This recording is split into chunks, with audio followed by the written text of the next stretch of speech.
Chapter 1634. Although this was the mentality of a normal person, Meng Zizhong was the one sitting here, so no one would believe him. Meng Zizhong's heart was in a mess. He was even more anxious than the others to remember his bank account number. Now was not the time to throw a tantrum. He had to cooperate obediently so that he wouldn't be taken advantage of.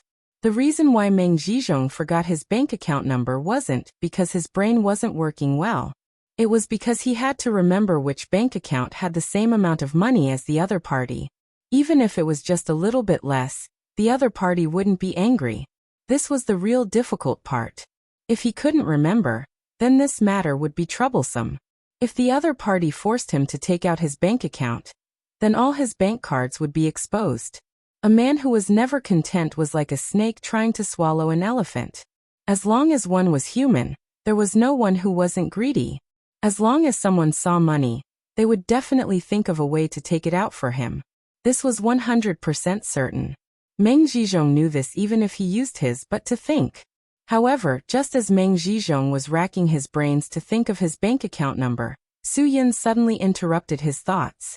Although Su Yun wasn't talking to him, the content of his words still made Meng Zizhong's heart beat faster. The flesh on his cheeks began to tremble. Captain Qiu, during the Warring States period, Feng Kuang said to Meng Changjun that a cunning rabbit has 3 burrows to avoid death. He came up with a plan and did 3 big things for Meng Changjun, strengthening Meng Changjun's position. Su Yun. This cunning rabbit has 3 burrows has been used incisively and vividly by people. When it comes to saving money, people have the same mentality. It's absolutely impossible for them to save all their money in one bank card, or put all their money in one financial management company. Why? Qiu Heng naturally understood Su Yun's intention. If all the money is in one financial management company, if the company collapses, then it means that all the money can't be recovered. Su Yun. As for why people would save money in different bank cards, that's even more important. For example, in this situation, if the other party has several bank cards, then it's feasible. After Su Yun finished speaking, Qiu Heng nodded. Yes, it was indeed feasible. He turned to Meng Zizhong. Leader, you heard that too, right? A crafty rabbit has 3 burrows. If you can't remember your bank card number, then look for your card bag. I can help you look through them one by one. As for the password, if you say you forgot it, then even if I believe you, my brothers won't be able to believe you. Meng Zizhong gritted his teeth and glanced at Su Yun. This young man was really hateful. After hearing what they said, he already thought of a bank account with $200 and $800 million. But even if he took out this money now, the other party would definitely not be satisfied. He would definitely ask him to use other accounts to make up the remaining tens of millions. However, there was one thing that Meng Zizhong was helpless about. His Swiss bank accounts did not have any small accounts that only had tens of millions in them. All of them had hundreds of millions in them. He had been greedy for too much money. Even the largest sum was over 100 million. Many little drops made a mickle. After so many years, he had naturally become a tycoon whose wealth could rival that of a country. 300 million. US dollars, I'll give it to you. Meng Zizhong gritted his teeth and said, I believe that, Captain, you are also a person of status. You will not go back on your words. I will give you money, and you will guarantee that my son and I will be safe. Let's settle this deal, shall we? Yes, sure. My deal with you is as such. My $300 million, and your son's $1 million ransom, Qiu Heng said. Also, my brothers will each get $100,000 for their hard work. I don't want more from you. Round it up, $320 million. I will watch you transfer the money. Okay. Meng Zizhong gritted his teeth and said. Right, there's one more thing, Qiu Heng said. You should also redeem this cruise ship, right? Although this cruise ship is worth at least $1 billion, I only want 50 million from you. Also, shouldn't you also pay a ransom for the heads of all the people on this ship? Their heads? Meng Zizhong's jaw dropped. What did this mean? They also want. Qiu Heng nodded. Captain, don't forget our identity. We are pirates. If you fall into our hands and want to leave without paying a price, you will break our rules. Okay. Meng Zizhong took a deep breath. But that's their own business. You should ask them for the money. I have no obligation to help them pay the ransom, right? As expected of someone who is stingy, the richer they are, Emotai said disdainfully. You can't even bear to fork out such a small amount of money. Meng Zhizhong's face darkened and he didn't say anything. Of course, he didn't want to be taken advantage of. Captain, you are a man of status. Don't be calculative with us over such a small amount. Qiu Heng had already opened his lion's mouth. He couldn't hold back anymore. $400 million. My Baijing clan will escort you out of this place. I guarantee that you won't be harassed by other pirates. This condition is not bad, right? Everyone's eyes were focused on Meng Zhizhong. If you don't agree, I can only ask all of you on this ship to leave me a finger as a souvenir. I believe that these people will put this debt on your head. Qiu Heng laughed. Moreover, after we leave, no one can guarantee that there won't be others eyeing this fat piece of meat. What do you think? Emotai also beat around the bush. There are more than 500 pirate gangs in this area. There are 3 to 5 of them that are similar to ours. $400 million. You guarantee that I will leave this godforsaken place safely. Meng Zhizhong suddenly exploded with wealth. Captain Xiao, you have to keep your word. With money came confidence. Meng Zhizhong's eyes were red. He didn't feel that he was in a passive position anymore. Money could make the devil turn millstones. Since the other party wanted money, then he would use money to smash them to death. Use money to make them his slaves. Based on what? Based on his wealth. Qiu Heng and Su Yin were both shocked by Meng Zhizhong's sudden outburst. Qiu Heng nodded. No one would say no to money. Okay, deal. $400 million. According to the current exchange rate, it was equivalent to 2.5 billion renminbi. 2.5 billion renminbi. Even if it was the salary of a high-ranking official, it would take him 34,723 years to earn that much without eating or drinking. Meng Zhizhong only blinked his eyes in pain when he took out the money to buy his life. Su Yin definitely wouldn't let this kind of scum go. Meng, 300 million. You and Captain Qiu have settled the deal. Su Yin suddenly spoke. Isn't it time to talk to me? Meng Zhizhong was stunned. He stared at Su Yin. What's there to talk to you about? I have already settled the deal with your captain. You don't have the right to speak here. Then Meng Zhizhong looked at Qiu Heng. What he meant was, I agreed to give you the money. You should settle such a small matter for me. Otherwise, why would I give you $400 million for nothing? How many years would he have to be greedy for this amount of money? Qiu Heng didn't think much of it. Leader, I haven't smelled anything fishy yet. Meng Zhizhong took a deep breath and quickly logged into a Swiss bank account on the computer. There was a lot of money in this account, 300 million US dollars, 100 million euros, more than 200 million yuan, and 3 billion yen. This was just an account. After a few exchanges, it was more than enough to pay Qiu Heng the ransom of $400 million. After the ransom was transferred to Qiu Heng's account, Meng Zhizhong was even more confident. He slammed the table. Captain Qiu, can I make my request now? Sure, just say it. Qiu Heng agreed readily. Meng Zhizhong glared at Su Yin. I don't like this guy right now. I want him dead. How black-hearted. Su Yin sneered. It was precisely because of a few words that he had said that he had made him pay a huge sum of money. Now he wanted him dead. Lin Ge was furious when he heard this. Who do you think you are? Meng Zhizhong was furious. I want this guy dead too. Leader, are you mistaken? The money you gave me is only for the ransom of the people on your ship. You didn't ask me to help you kill someone. Qiu Heng laughed when he heard this. Meng Zhizhong had already spent a lot of money. He didn't care about burning another 1 or 200 million. Money made people willful. Even Meng Zhizhong, who was over 60 years old, became willful. How much? Name your price. Chapter 1635. Meng Zhizhong's words instantly caused a huge change in the atmosphere on the deck. Everyone could not help but look at Meng Zhizhong. This was another opportunity for Meng Zhizhong to ask for an exorbitant price. Even Qiu Heng's own men wanted to know how much Su Yin was worth in his eyes. The bounty on Su Yin's head was 60 million USD. while Qiu Heng's head was only 77 million USD. Although Meng Zhizhong did not know about the existence of these things, since he dared to say such a thing, he was already prepared to take out another Swiss bank account and throw it away. Qiu Heng let out a faint laugh. His laughter was faintly discernible in the sea breeze. He knew very well that everyone was waiting for his answer. This was indeed a huge temptation, but how much was Su Yun's head worth? Qiu Heng really could not calculate this. Lin Ge looked around vigilantly. Although he had completely trusted Qiu Heng before, when faced with the temptation of money, he still clearly understood that Qiu Heng was a pirate after all. He could turn against them for money at any time.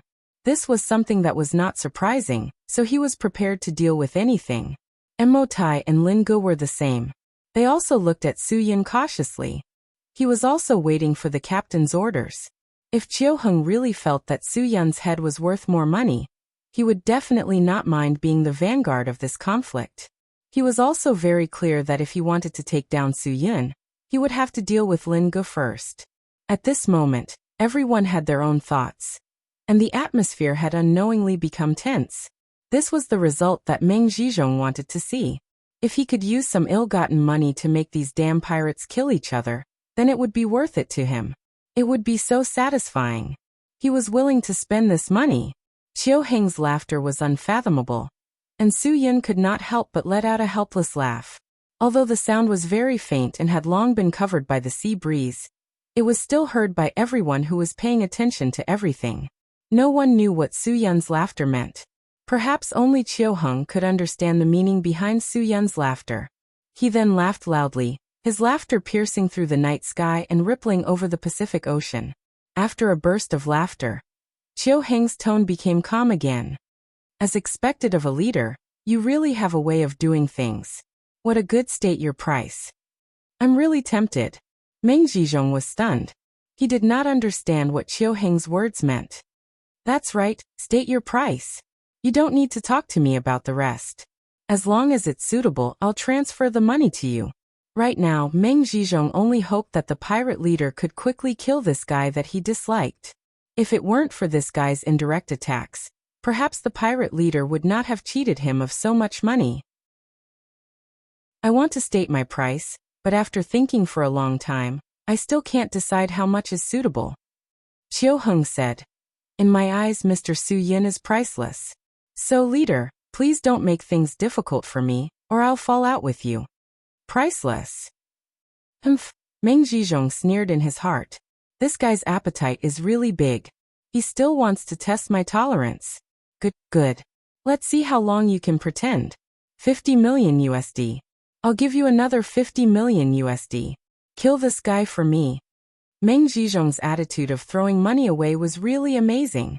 50 million US dollars. Even his son, who had always treated money like dirt, was dumbfounded by this. How many girls could he pick up with this amount of money? How many luxury cars could he buy? Was his father crazy? Why was he angry with this guy? Similarly, 50 million US dollars was nothing but a joke in the eyes of the Beijing clan. Everyone burst into laughter. 50 million USD? What kind of joke was this? You. What are you laughing at? Meng Zhizhong was annoyed by their laughter. He didn't know if he had offered too much or too little. 50 million USD? Mo Tai spat in disdain. You have the nerve to ask? Come, I'll show you something. As he spoke, Mo Tai took out a thick stack of craft paper from the large pocket of his windbreaker. This was the bounty of all the people in this area, with a bounty of more than 30 million USD. Mo Tai took out the bounty posters of Su Yun and Lin Ge and threw them in front of Meng Zhizhong. Meng Zhizhong was stunned when he saw this. After a while, he came back to his senses and realized that this was a bounty poster. When he saw the number on it, he was completely dumbfounded.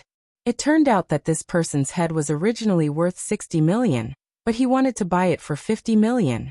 No wonder he was being laughed at by others. Seeing that Meng Zhizhong had understood, Mo Tai snatched the poster back. Think carefully before you speak, leader. 100 million. Meng Zhizhong, who was already dizzy from shame, suddenly shouted. I offer 100 million. Kill him. Su Yun was really speechless. This big greed was really willing to invest in him. 100 million USD. This was a sum of money that most people wouldn't even see in their entire lives. Yet he spent it on him just like that. This price was really high. Putting aside whether Chiu Hung was tempted, at least Emotai and his subordinates' eyes lit up. They were indeed tempted. The atmosphere at the scene quieted down again. Everyone's eyes were focused on Chiu Hung again. However, this time Chiu Hung didn't smile. His expression was very serious. Could it be that he was tempted? Lin Go had already subconsciously stood beside Su Yun. However, Su Yun looked completely indifferent, as if he didn't believe that Chiu Hung would do anything to him. However, the temptation of 100 million USD was quite huge for anyone. Even Chiu Hung, the captain of the Beijing clan, would be tempted by 100 million USD. Humans were greedy animals. No one could be free from greed. 100 million. Chiu Hung finally opened his mouth to everyone's expectations. Indeed, it's quite a lot. But have you ever thought that I'm asking for 300 million for your cheap life? Do you think that the value of the person that I, Chiu Hung, admire can't even compare to your cheap life? Chiu Hung's words were beyond everyone's expectations. Everyone was shocked. No one expected Chiu Hung to say that. For the first time, Chiu Hung changed the way he addressed Su Yun. Brother Su is one of the few people I've met in my life who can be called a hero. I don't want to emphasize it a second time. Brother Su is priceless in my eyes. His voice was still calm and indifferent, but it revealed endless majesty. All of his subordinates were filled with respect for him and Su Yun. The deck was so quiet that only the whistling of the sea breeze could be heard. Meng Zhizhong clenched his fists tightly and almost crushed his teeth. He didn't know where his stubbornness came from, but he actually blurted out, 500 million USD. This bombshell blew up the entire deck. 500 million. Who could bear it? He didn't believe that he couldn't smash a pirate boss to death with money. However, he didn't understand one thing. If Chiu Hung wanted his money, he didn't even need to use Su Yun as a bargaining chip. He only needed to crazily smash him again and again. Using his son Meng Chunsheng as a bargaining chip would definitely earn him more money than using Su Yun. Chiu Hung completely ignored Meng Zhizhong's words. Even if he shouted 10 billion, he wouldn't waver. He believed that Su Yun would want to know more than him how much money this guy had embezzled. Therefore, he didn't need to do anything. Su Yun would naturally teach him a lesson. Chapter 1636. Su Yun knew very well that Chiu Hung would not refute him. He also knew that Chiu Hung understood these things. As for how much Meng Zhizhong embezzled, Su Yun had to find out. However, he did not want Chiu Hung to take all the money. This was the hard-earned money of Huaxia's taxpayers. Meng 300 million, you seem to have found the wrong person to challenge. Su Yun said calmly, I'll give you a chance. Take out all the money you embezzled. I'm not as gentlemanly as Captain Chiu, and I won't give you too much of a chance to defend yourself. If you want your son to be tortured, then cooperate. Meng Chunsheng, who had just been released by Emotai, was once again picked up by Lin Ge like a chicken. Meng Chunsheng, who had no strength, could only be manipulated. He now realized that the women who were manipulated by him in the past were not because of his strength, but because of the money in his pocket. Otherwise, with his weak body, he would only be manipulated. Captain, what is the meaning of this? Meng Zhizhong looked at Chiu Hung for help. You said that if I give you the money, you will guarantee that I will leave this place safely. Now that someone is threatening me, are you not going to do anything? Chiu Hung was confused. He looked at Meng Zhizhong, then looked at his subordinates. Did I say that? Did I guarantee it? Of course you guaranteed it. Meng Zhizhong said. You said it yourself. I said it myself. After we leave, no one can guarantee that there won't be other people who will take a fancy to you. Chiu Hung said. Chiu Hung said. You were the one who offered me 400 million US dollars to ensure that you would leave this damned place safely. That's right. Meng Zhizhong said. I said it. But you said deal. Chiu Hung said. The deal I said was a deal between the money you gave me and these chips. It was not a deal where I wanted to guarantee that you will be safe. Leader, you are thinking too much. I didn't mean that. You are thinking too much. You. Meng Zizhong's blood rushed to his head. He almost vomited blood. That's right, why didn't he think of that? The other party was a pirate. It was normal for them to go back on their word. He was actually stupid enough to make a deal with a pirate. It was simply unreasonable. The heavens had really opened their eyes. Today they actually made him fall into such a dilemma. Retribution, retribution. Even Meng Zizhong himself felt that this retribution was really too ruthless. Su Yin turned around and gave Meng Chunxing a resounding slap. Meng Chunxing was completely drunk from the slap. There were no signs that he was going to beat someone up. Shouldn't he at least let them be prepared? This slap also shocked Meng Zizhong. Seeing his son being slapped, there was nothing he could do. This demon called Su Yin in front of him was even more abominable than their captain. If your dad continues to change the topic, I'll continue to whip you. Su Yin laughed and said, I have nothing to do anyway. As soon as he finished speaking, another slap was delivered. Su Yin's hand was strong, so this slap was especially loud. On the other hand, the delicate Meng Chunxing did not have much ability to resist. Blood flowed from the corners of his mouth after two casual slaps. Meng Chunxing's previous domineering aura had long been stabbed into his bladder by the knife that Su Yin had stuffed into his mouth. Now he did not even dare to let out a fart as Su Yin slapped him. Dad, save me. One of the things that Meng Chunxing was best at these years was to ask for help from his father. Every time Meng Chunxing encountered something that he couldn't control, he would ask his father for help. And his father would always be able to solve the problem for him. But this time, it was impossible. This time his father really could not help him. His father could not even protect himself. Poor parents. No matter how difficult it was for Meng Zizhong, he could only grit his teeth and swallow it down. Tell me, what do you want? I just want to see how capable you are, Su Yin said. I really want to know how much a generous person like you can covet in this lifetime. Isn't your appetite too big? Meng Zizhong sneered. Is it big? Su Yin asked in return. What about yourself? Just as Meng Zizhong was rendered speechless by this rhetorical question, Su Yin waved his hand and gave Lin Gu a look. Lin Gu placed Meng Chunxing's head on the deck with a clang, as if he would listen to Su Yin's orders at any time. As long as Su Yin gave the word, he would chop off this head and feed it to the dogs. What are you doing? What are you doing? Let go of me. Meng Chunxing's struggle was futile in front of Lin Gu. Lin Gu only needed to exert a little force in his hand that was strangling Meng Chunxing's throat, and this fellow would choke and be unable to say a word. This was the only child of the Meng family. Even if Meng Zizhong had to sell everything he had, he would not let the only child of the Meng family be destroyed. He had been an official for so many years. Why would he be greedy? It was probably only 30% for himself. The majority of it was for his descendants. Little did he know that his descendants had their own fortune. Everything he did was simply harming his descendants. Meng Chunxing could be considered a genius. At the age of 2, he was proficient in the multiplication table.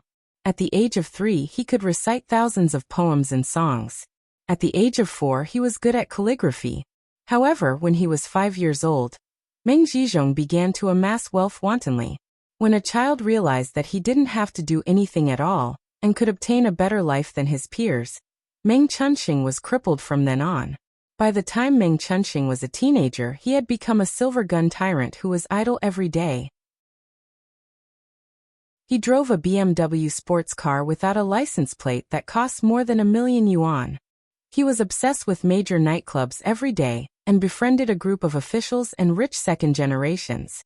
His favorite thing to do was to find girls in bars who did not have self-respect. After getting them drunk, he would take them to the hotel and have fun with them. From then on, Meng Chunxing had fallen to the point of no return. He had caused several big problems in the country, but they were all settled by Meng Zizhong. However, the domestic laws were too strict after all. There was no other way, so Meng Zizhong sent him abroad.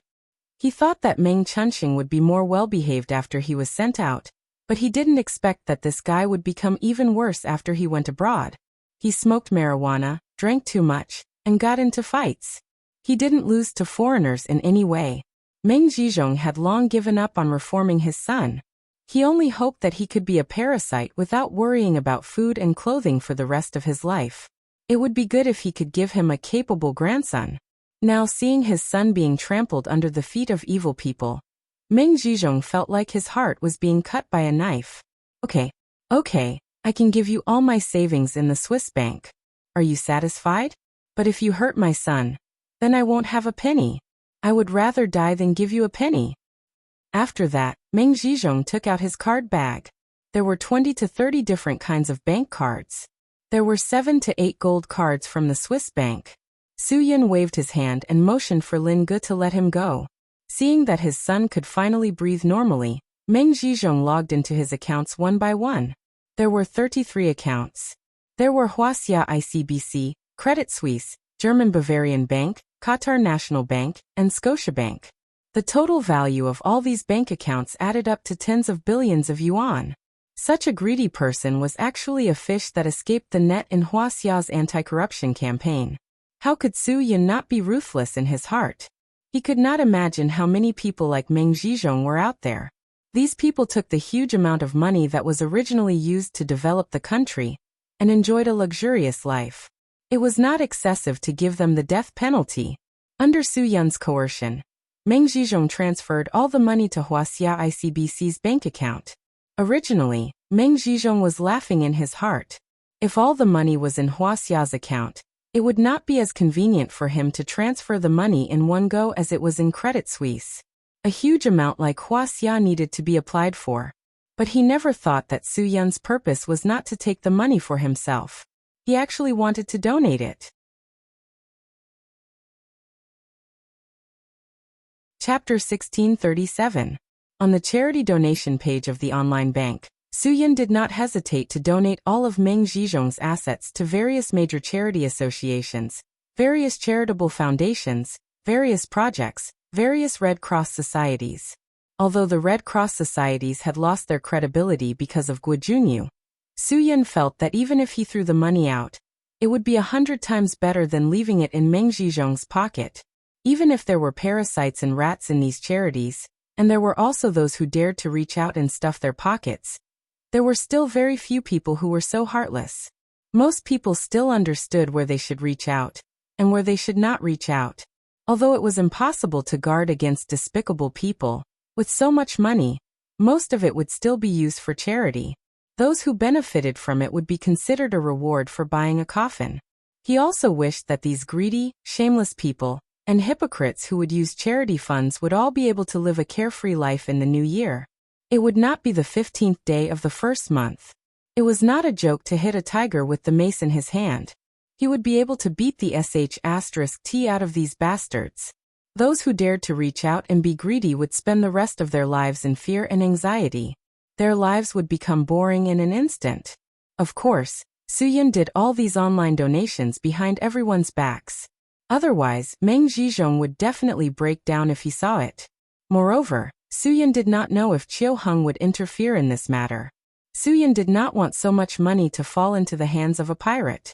Regardless of whether Qiu Heng was loyal enough, regardless of whether Qiu Heng was chivalrous enough, a thief was a thief, and this money could not fall into his hands. Therefore, Su Yan's actions were done very quickly. Very quickly, he spent tens of billions of yuan. This feeling of spending a lot of money was very satisfying. It was probably going to be the headlines of Huaxia's newspapers tomorrow. Major charity organizations received tens of billions of yuan in donations overnight. This was definitely going to be a hot topic, and it would also stimulate the hearts of the people in the country to do charity. Of course, doing charity was not to help those fake beggars on the streets. They should be helping those who were worth saving. Those children who had dropped out of school, orphans, and those who were born with diseases. That was what they should be doing. When Su Yan was done with the task at hand, Meng Zizhong almost collapsed to the ground. He looked at the donation records one by one and almost collapsed. Qiu Heng, who knew about Su Yan's actions, was also so shocked that his mouth could not close. What kind of heart did he have to treat such a huge sum of money like dirt? Qiu Heng took a deep breath. He still couldn't understand. He really couldn't understand. But Su Yan had already done it, but it was already over. What was done could not be undone. What's done is done. What's there to complain about? This money can't be recovered once it's out. This is the disadvantage of the internet age. Qiu Heng felt the pinch. It was such a huge sum of money. But this made him have a whole new level of respect for Su Yun. People with this kind of courage were really rare. Even he himself did not have this kind of courage. His admiration for Su Yun had turned into admiration. Meng Zhizhong had used up all his family's wealth to save his and his son's pathetic lives. This might be a more severe punishment for them. The two of them were already used to living extravagantly. How could they continue living without money?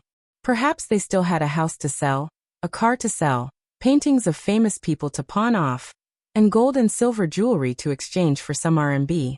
But these couldn't be compared to what they had lost in one night. Those things could only be used as a temporary emergency. It couldn't guarantee that they would have enough food and clothing for the rest of their lives. Meng Zhizhong couldn't feed that parasite for the rest of his life. This was the biggest punishment for them. After this experience, Su Yun and Qiu Heng's relationship seemed to have unknowingly become closer. That night, they drank and chatted until they lost track of time. In the end, they were all drunk. Su Yun and Lin Gu were too happy to have solved a big problem. They also had a new level of trust in Qiu Heng. So they completely let down their guard and drank until they passed out. Late that night, the drunk Qiu Heng was woken up by his subordinates. It must be something very important to disturb him at such a time. Qiu Heng, who was still in a drunken stupor, was displeased to be disturbed from his dream. He looked at Mo Tai and his subordinate, his eyes clearly telling them that they'd better give him a satisfactory answer. Otherwise he wouldn't be happy. Captain, we've been looking for the person you asked us to look for. This time, we seem to have found her, Mo Tai said. Qiu Heng was confused. Who did I ask you to look for? It's the woman Su Yun and the rest are looking for, Mo Tai said. Qiu Heng was instantly energized. He was about to fly into a rage when he heard that. He quickly sat up and pulled Mo Tai's subordinate to his side. Tell me the details of the situation. Yes. Seeing Qiu Heng so anxious, the subordinate was also quite nervous. This is also the news from the informant we planted around Naka. It said that Naka met a dying woman drifting alone at sea. He brought her to his ship. Later, he found out that the person they rescued had special abilities. What nonsense, Qiu Heng said. Didn't you say that you found the person Su Yun was looking for? Yes, it's this woman. The subordinate said. This woman is almost exactly the same as described, so the informant is sure. But this is not the point, Captain. The point is that this woman has special abilities. Qiu Heng was stunned. Special abilities? What do you mean? She can turn invisible, the subordinate said. Qiu Heng almost slapped him. Damn, are you kidding me in the middle of the night? Turn invisible? You've watched too many sci-fi movies. Captain, I know you don't believe it, but this is the truth. The subordinate said. The informant said that as long as this woman doesn't want them to find her, no one can find her. With such a big ship, they can't find her in any corner. And if she wants to show herself, she will appear from a place where there is no one. No one knows how she disappeared. Isn't this a special ability? Turn invisible? Qiu Heng was suddenly stunned. It was impossible to turn invisible. This was absolutely against science. But he knew that there was a kind of person who could turn invisible to the extreme.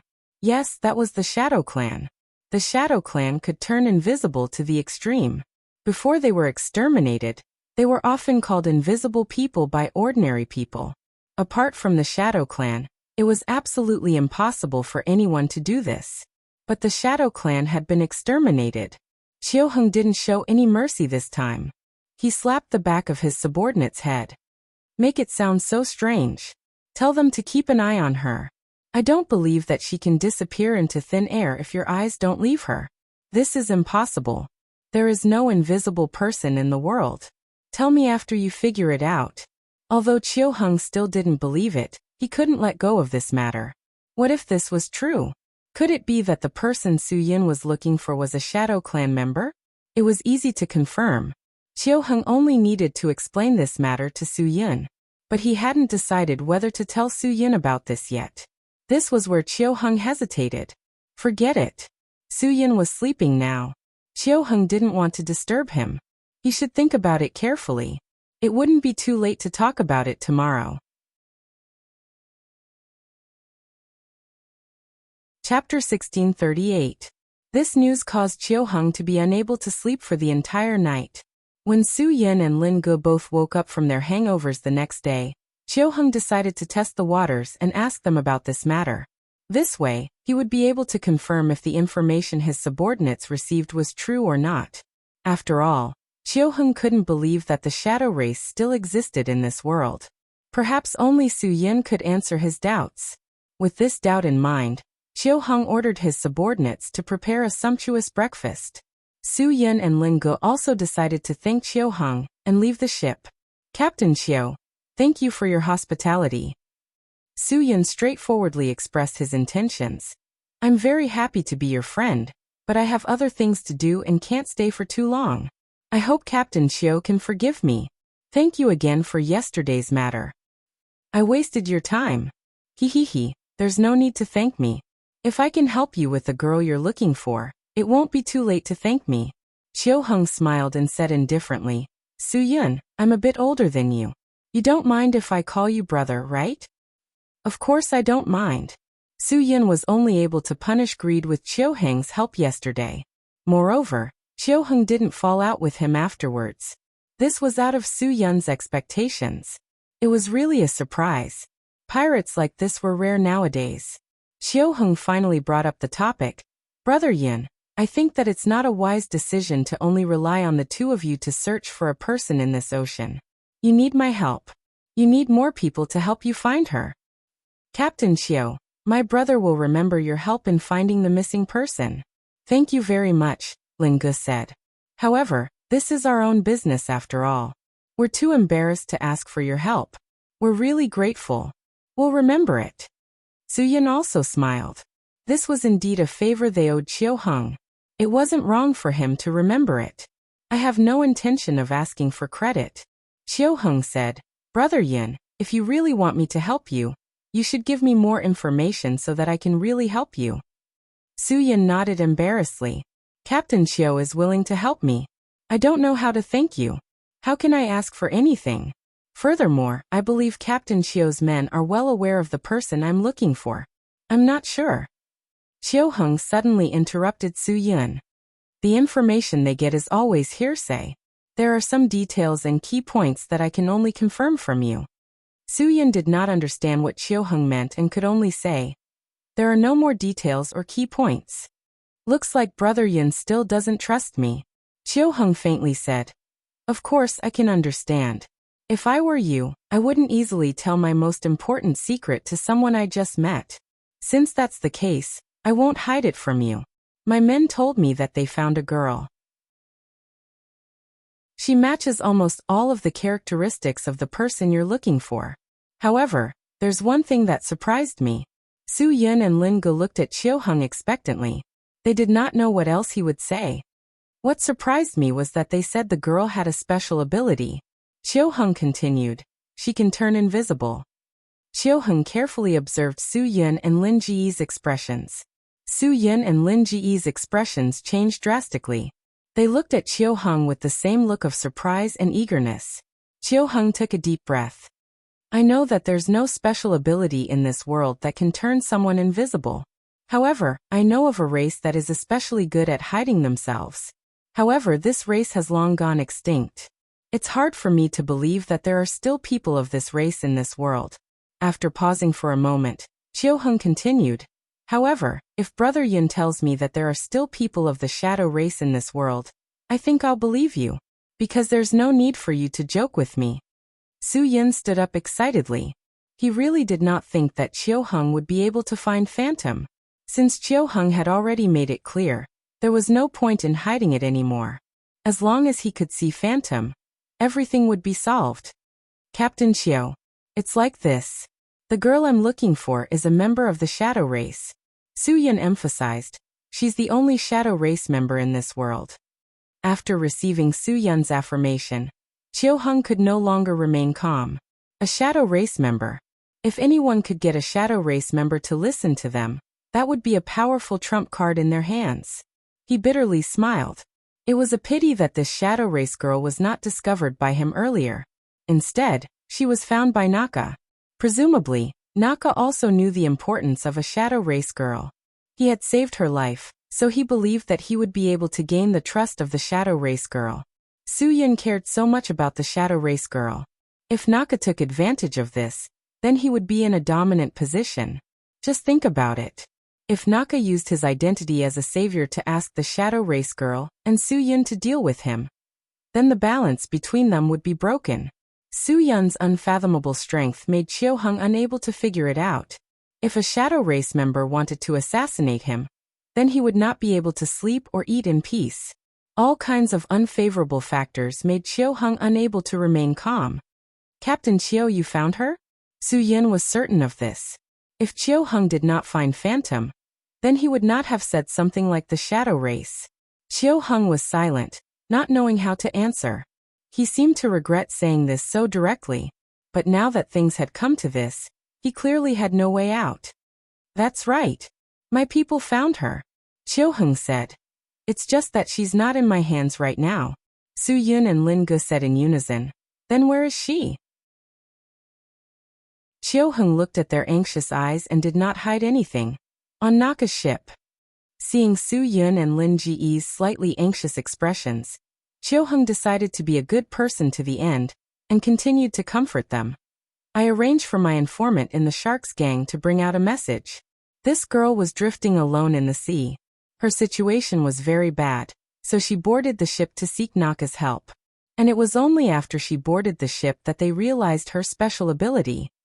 I believe Naka should have figured out her identity. Captain Chiu, I can't thank you enough. Su-Yun cupped his fists and said, we will take care of the rest ourselves. When I solve this matter, I will definitely bring her to thank you in person. Su-Yun couldn't wait to find Naka to ask for her. Chiu-Hang's disappointment was indescribable. He could only sigh that Naka's luck was better than his. He could only be considered to have God's help to have such good luck.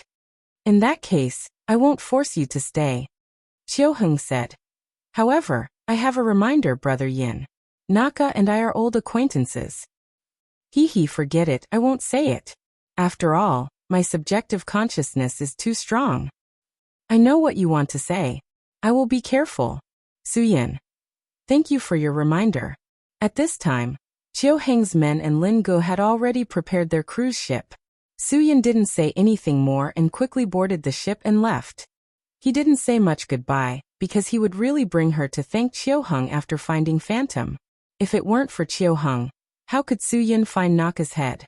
The farther he was from the Sharks, the farther he was from Phantom. Looking at Su-Yin leaving, Emotai looked at Chiu-Hung in confusion. Captain, aren't we sending them to Naka's side? We can't not send them. Chiu-Hung said, since we can't rope him in, we can sell him a big favor. At least we can make him not help Naka deal with me, right? Besides, Naka might not be able to use his unique opportunity to persuade Su-Yin to help him. Emotai nodded as if he understood. We will also follow from afar and keep track of the situation. Chiu-Hung said, let the Sharks' informant brothers be more careful. Yes. Chapter 1639. During this period of time, Su-Yin and Lin-Gu could not be said to have gained nothing on this ocean. At least, they had basically figured out the sphere of influence of the major pirate gangs. Lin-Gu had drawn these on a sea map that only he could understand. Therefore, they had a basic understanding of the location of the main island controlled by the Sharks. The Phantom had fallen into the hands of the Sharks. Whether it was good or bad, it would make Su-Yin uneasy. Naka did not have a good image in Su-Yun's mind because he already had a preconceived notion. The Sharks were the most evil gang in this place. Compared to the benevolent and righteous ways of the Beluga clan, they were even worse. Naka had always been unconvinced by Chiu-Hung, and a large part of it was caused by this. Naka felt that the world was as black as the crows. Since they were all pirates, they should not pretend to be some chivalrous hero. He looked down on Chiu-Hung, thinking that Chiu-Hung was hypocritical, pretentious, and a villain who dared to do things but did not dare to admit it. Chiu-Hung also looked down on Naka, thinking that Naka was a guy without principles, bottom line, integrity, and demeanor. Pirates should have pirate rules, not no rules at all. There was a saying that even thieves had morals. Although it was not appropriate to use it on them, they should be able to use it, right? There were too many unscrupulous stories about Naka. Pirates had the basic rules of pirates. They were not on the same level as the petty thieves on land. The bandits on land could be a spontaneous organization among the people. As long as a few brothers did not learn well, they could discuss and pick up a few big knives. The road was opened by them, the trees were planted by them, and they could do business. However, pirates were definitely not that simple. Some of the things that Naka did sometimes were like petty thieves, without rules. The origins of pirates were often strange. For example, there was an organization in the United Nations called the Knights of Malta. This was not a country, but it was an organization that enjoyed the treatment of a country. It was a remnant of the Crusades in the Middle Ages. This Knights of Malta had been pirates in the later part of the Middle Ages. Of course, their pirates were called religious pirates, which meant that they did not touch the ships of Christians. If you were the ship of Jesus, then they would fuck you. This was something that had been severed from mainstream society. Therefore, one must not treat pirates as a kind of sea robber spontaneously produced by the people. He was a product of the mainstream society's rupture. Chiu Hung agreed with this, but Naka did not. Because Naka's shark gang was a kind of spontaneous sea bandits, they would even spend most of their time on the islands instead of wandering in the ocean. This might be the biggest difference between Naka and Chiu Hung. In a sense, Chiu Hung was a pirate who abided by the Roberts Code, while Naka was more like a bandit. Some people did not know what the Roberts Code was. This was a long story. Pirate society was different from what ordinary people imagined. For example, it was a very well-behaved society. Pirate ships had their own power generation. The most famous one was the Golden Age of Pirates. There was something called the Roberts Code. Robert was also a great pirate. He set a lot of rules, so orthodox pirates followed the Roberts Code. For example, everyone had an equal right to vote in all daily affairs. Those who stole their companion's property would be abandoned on deserted islands. It was strictly forbidden to gamble on the ship. It was not allowed to bring children on board. Those who seduced women would die. Those who fled would die, and so on were all rules that pirates had to follow. These rules did not exist on Naka's ship. Naka would even bring women on board to do all kinds of outrageous things. This was a rather shameful behavior of pirates. Since ancient times, in large harbors or coastlines where ships could stop, there were often a group of women who had fallen out of their way to work as meat sellers. Most of their customers, except for the men on the long-line merchant ships who had been sailing for a long time and finally saw women on the shore, were the well-behaved pirates. Of course, there were also some rules that were slowly eliminated. It was better to say that they were eliminated than that they were broken. For example, in order to prevent fire, no open fire was allowed in the cabin after 8 o'clock in the evening. If you wanted to drink, you had to drink on the deck. This was because the fire extinguishers were much more advanced than before. Chiu Hung's men respected him, not because of his pressure. He was able to get to his current position because of everyone's election. He boarded this pirate ship because the old captain followed the Roberts Code. There was another feature in this democratic system. The captain did not have much dignity. His men could rush up and grab his wine. When Chiu Hung first joined the Beluga Whale Regiment, their ship was more orthodox. In addition to the captain, there was also a serious role called the helmsman, also called the quartermaster. Such a person had a lot of power. For example, he had the power to distribute the spoils, distribute food and wine, deal with some conflicts between pirates, and arbitrate disputes. Before Chiu Hung took over, he also served as the helmsman. Because the old captain thought highly of him, he was given such an important position. It could be said that in addition to the daily battles, he was the highest leader on the ship. So much so that he still managed everything by himself. After Chiu Hung took over, Mo Tai was supposed to assume this role.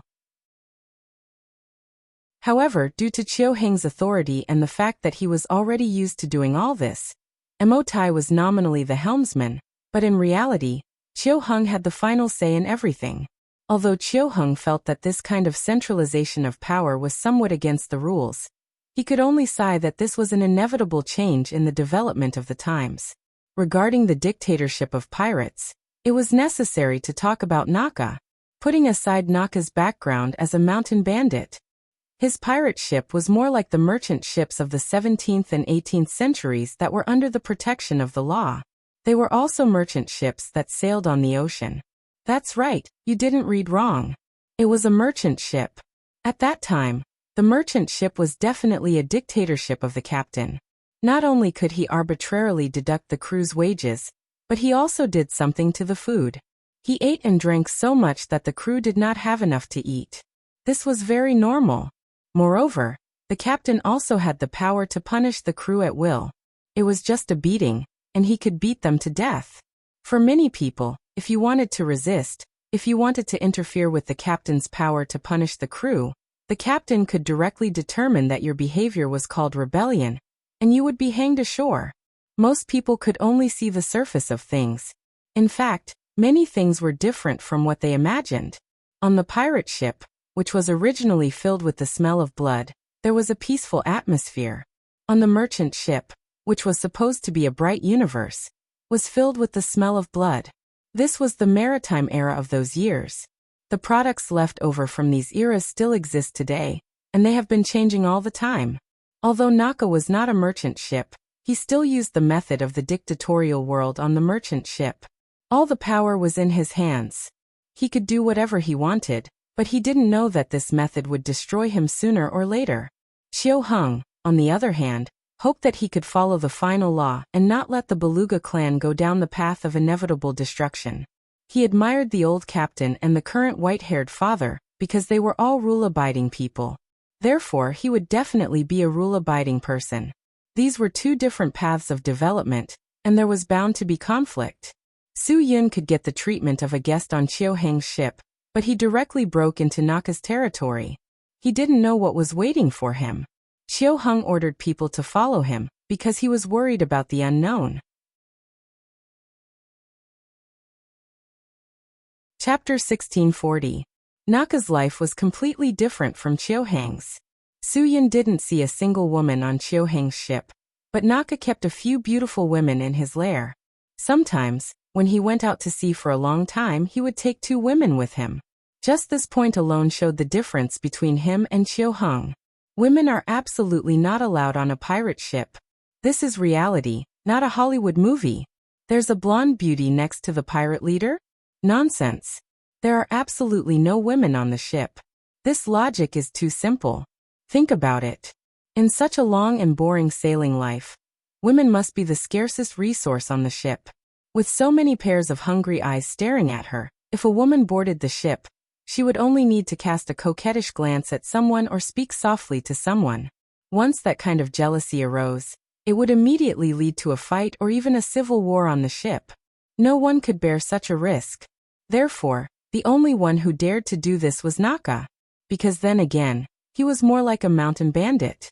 He liked to entrench himself on his island most of the time. Apart from his women, there were also other women on his island for his brothers to enjoy, so he could reduce the risk of his personal lust. In most people's minds, once a female captive was caught on board, wouldn't it be followed by all kinds of rape? On Chiu-hang's ship, it was absolutely not allowed. Raping a female captive was an unforgivable crime on his ship. This was the same crime as stealing the spoils of war. It would be executed immediately. The existence of women was a very uncertain temptation. Such a fire seed had to be pinched off at the beginning. This was what orthodox pirates would do. Naka's approach was what most people thought. He would bring people back to his island, pick them first, and then throw the rest to his brothers in need. When he was tired of playing with them, he would also throw them to his brothers in need. Both of them were able to control the situation. One of them controlled the situation in principle, while the other controlled the situation through means. Naka's people did not have internal strife because of women. Apart from his dictatorship, it was his method. He would give others things that he was tired of playing with and others had not touched yet. He solved the contradiction in this way. At the end of the day, his actions were all conditional. Returning to the island often was a necessary condition for him to do all of this. Without the support of the island, he did not have the capital to do all this. This was why he was more like a bandit. After all, Su Yun and Lin Ge weren't familiar with this area. Even with a professional captain like Lin Ge steering the ship, it still took them 2 days to get close to the island occupied by the sharks. The territory occupied by the sharks was indeed blessed by the heavens. Their main island was surrounded by 13 small islands, and these islands all had firing points. This was the reason why the Sharks gang was able to establish a solid foundation. Simply put, this place was easy to defend and hard to attack. Even the ancient Magpie realm wasn't willing to send people here to completely wipe them out, because the price was too great. There would definitely be serious sacrifices. When Su Yun and Lin Ji's ship appeared, they immediately received a warning to stop the ship. Otherwise, they would be immediately bombarded. The flexibility of a ship was far from that of a person. If there were really 2 cannonballs, Su Yun and Lin Ge really didn't have the abilities of those characters in the 2-dimensional world. It was impossible for them to split the cannonball in half with a knife, and it was impossible for them to kick the cannonball back. If they really concentrated their firepower, the ship would definitely sink if it was hit. Therefore, Su Yun cooperatively stopped the yacht and used the ship's loudspeaker to explain his identity and origin. Hearing Su Yun's name, which had shocked the Pacific Ocean in a short time, the other party instantly fell silent. They were scared. Soon, Su Yun and Lin Ge received a reply. Someone would personally drive a ship to pick them up. If they wanted to enter the island, they had to dock their ship. They could only enter by taking the other party's ship. This condition sounded unreasonable, but it was very necessary. After all, the shark's lair was an island, not a ship. What if the other party brought a ship of bombs to blow up their island? Therefore, all foreign ships were absolutely not allowed to enter the main island surrounded by these 13 small islands. At the same time, someone had already driven a speedboat to quickly report to Naka. Such important news naturally couldn't be explained with a simple communication. This was a big deal. When Naka heard that Su Yun actually took the initiative to look for him, he was so excited that he almost jumped up. Could it be that this guy couldn't stand the life at sea and came to seek refuge with him? Or was he forced by the White Whale Society and had no choice but to seek refuge with him? In Naka's mind, all his thoughts were that Su Yun had come to seek refuge with him and wanted to join him. This fantasy filled with happiness could indeed excite him. Let's go. I want to personally welcome him. Naka almost used his grandest way to receive this fierce person who wanted to seek refuge and join him. He had absolute strength and believed that if Su Yun joined the sharks, their strength would be like adding wings to a tiger. At this moment, Su Yun and Lin Ge had already boarded the other party's ship and were sailing towards the main island of the sharks. No matter what the other party proposed, Su Yun would agree because he couldn't wait to reach the main island. As long as they reached the island, Su Yun and Lin Ge would be able to determine whether the phantom was here. They had both come into contact with the phantom's blood, and if the phantom saw the 2 of them coming, she would definitely appear immediately. Su Yun and Lin Ji's heartbeats accelerated as the ship approached bit by bit. Soon Naka, who came to welcome them, appeared in front of them. Naka got someone to drive a speedboat-style cruise ship. He stood at the bow of the ship and looked anxiously. The moment he saw Su Yun, he beamed with joy. He also loudly reprimanded the men who brought Su Yun here. How can you let my distinguished guest sit on a small boat like yours? Bastard! Immediately bring Mr. Su Yun's ship in. This is my distinguished guest. Distinguished guest. Do you understand? I can give him the right to drive his ship in and out of our island at any time. This greeting gift is really thick. Su Yun looked at this fellow who was not very tall and powerful. To be able to make such a place, he was definitely not a simple person. Mr. Su Yun, I've heard a lot about you. Naka greeted Su Yun in a manner that was full of Lulin temperament. I didn't know that you were suddenly visiting, so I didn't come to welcome you in time. I hope Mr. Su Yun doesn't mind. Naka's politeness was even higher than Chiu Heng's. Su Yun was really not used to his identity in this sea. A big star sought after by tens of thousands of people? I presume you are Captain Naka. I've heard a lot about you. Soo-yun also returned the greeting. Quick, get on the boat. I'll show Mr. Soo-yun my vast world. Naka proudly showed off. Here, it's all mine. It's all mine. Soo-yun and Lin-gu once again changed ships and landed, but Soo-yun was not in the mood to visit. Captain Naka, I have something important to ask you. I wonder if you can invite me to your island for a cup of tea? Of course, no problem. Naka was still elated as he replied. He had always wanted to find Soo-yun Lai to talk to him. Now, it could be said that he had traveled far and wide to look for Soo-yun Lai, but now it could be said that he had found Soo-yun Lai without any effort. He took the initiative to deliver himself to the door. The three of them chatted and laughed as they returned to Naka's main island. The moment Soo-yun and Lin-gu landed, their eyes changed. That's right, they both felt the existence of the phantom. When both of them had this feeling, it meant that this matter was definitely not wrong.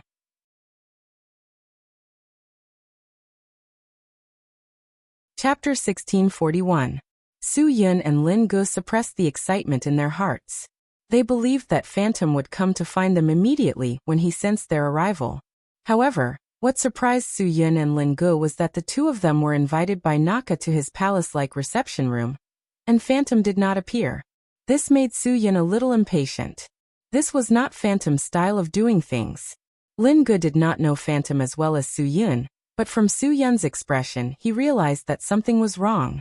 He quickly prepared to deal with everything at any time. Naka had always been showing off his strength, from the unique islands he occupied, to his palace-like reception room, to his indestructible ship, and the super combat strength of hundreds of people under him. Naka's speech could be considered to be a deluge of flowers, a variety of things. In fact, after every sentence he said, there was a test.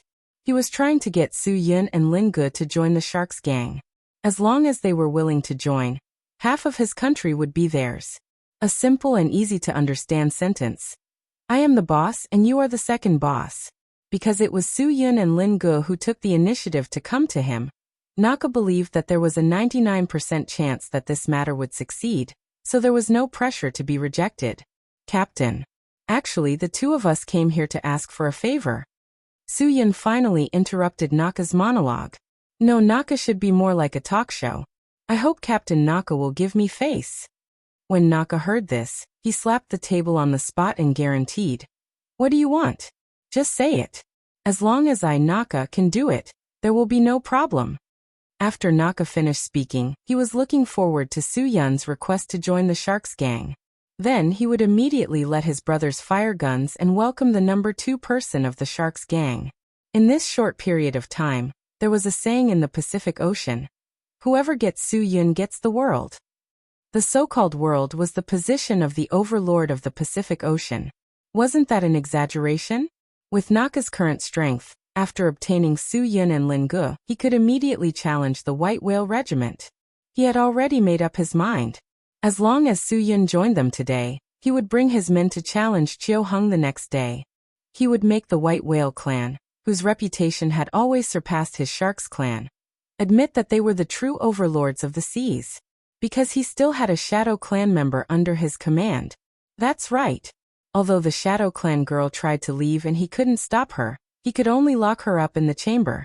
But he believed that sooner or later, he would be able to use the Shadow Clan girl. At that time, even if he didn't want to be the overlord of this sea, it would be impossible, right? Just as Naka was fantasizing that he could get everything right away, he heard Soo-yun make another request. I want to see the Shadow Clan member on your island. Soo-yun said indifferently, and then said in a very firm tone. I'm sure she's on your island, Captain Naka. If you have any excuses, you don't have to say any more. Naka was stunned. What kind of request was this?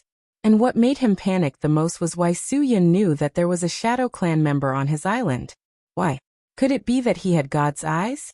Naka was completely on guard against Soo-yun in an instant. What was this called? This was called coming with ill intentions. Soo-yun's purpose of coming here made Naka lose control of his heart. Mr. Soo-yun, I treat you like a VIP, Naka said. But your request seems to be a bit beyond your status, right? This is my territory, my territory. As a guest, you should say what you shouldn't say. I believe you don't need me to say more, right? So you don't deny it?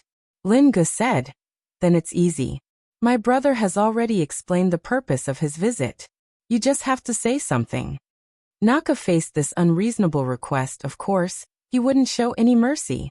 He wasn't like Chiu Hung. Naka cared a lot about his dignity. Now these two people didn't take him seriously in front of so many of his subordinates. This couldn't be tolerated. Who do you think you are? How dare you talk to me like this? Naka emphasized his identity again. This is my territory. I am the king here. It was rare to see such a self-righteous fellow. With Lin Ji's bad temper, he was about to fall out with him. Su Yun naturally wouldn't clash with Naka, without knowing the situation of Phantom. He quickly controlled Lin Ji's emotions and sincerely asked again. The Shadow Clan girl is my friend. I can feel that she is on your island. Captain Naka. Helping others achieve their beauty is accumulating virtue and fortune. Accumulating virtue? Naka relied on his own territory and had enough confidence to admit everything. Yes, that's right. There is a Shadow Clan member on my island, but I saved her from the sea. Whether it's your friend or not. According to the rules of my Sharks gang, the life I saved belongs to me. Hearing Naka's words, Su Yun could roughly guess Phantom's current situation. The needs of the leaders of the major forces in the sea area far exceeded Su Yun's imagination. So Su Yun could conclude that Phantom must not have suffered any harm. Since Naka knew that she was from the Shadow Clan, he should know what kind of benefits it would bring him if he could get the help of such a person. Lin Ge really wanted to go up and slap Naka's face. But because of Su Yun, because of Phantom, he suppressed the anger in his heart. Captain Naka, it's not a glorious thing to force others. Su Yun said. I'm grateful that you saved her, but if you force others to stay and work for you, I'm afraid it's a little. I've done too many disgraceful things. Naka didn't wait for Su Yun to finish and interrupted him. He obviously didn't have Chiu Heng's patience. Even in the face of people who wanted to recruit him, he couldn't always remain humble. After tearing off his disguise, Naka no longer had any scruples. He looked at Su Yun and Lin Ge with a sneer. Whether it's that Shadow Clan member or you, I appreciate it very much. I hope you can be my right-hand men by my side. I can treat you as friends and brothers and sisters. Of course, all of this is on the premise that you cooperate with me. What if we don't cooperate with you? Lin Ge couldn't help but speak again. The flesh on Naka's face trembled. Then don't blame me for not being able to accommodate you. I've said it more than once. This is my territory. You can't disobey me in my territory. This overbearing guy really doesn't know the immensity of heaven and earth. So she disobeyed you, so you forced her to stay on your island? Su Yun still maintained his sobriety. But you haven't given up yet. You want to imprison her until she obeys you. Am I right? Naka snorted. Yes, you're right. Since you know everything, then there's no need to say any more nonsense. Today you only have two choices. First, obey me and be my brother. I can give you everything you want. Since you said that the Shadow Clan girl is your friend, that's even better. You can stay by my side together. After a pause, Naka's excited expression disappeared, and he put on an ugly face. Second, you will be like her. You will be locked up by me until you agree to my request. There are only these two paths. I want you to make a choice now. The smile on the corner of Su Yun's mouth was so sharp that Lin Ge could see that he was completely angry. But Su Yun's voice still carried a smile. So this toast and punishment wine is wine. How can you say that you have to drink it? Of course. Naka answered firmly. The corner of Su Yun's mouth raised slightly, and a wicked smile appeared on his face. But I just don't want to drink. What if I just want to drink a drink? Without waiting for Naka to react to his meaning, Su Yun continued.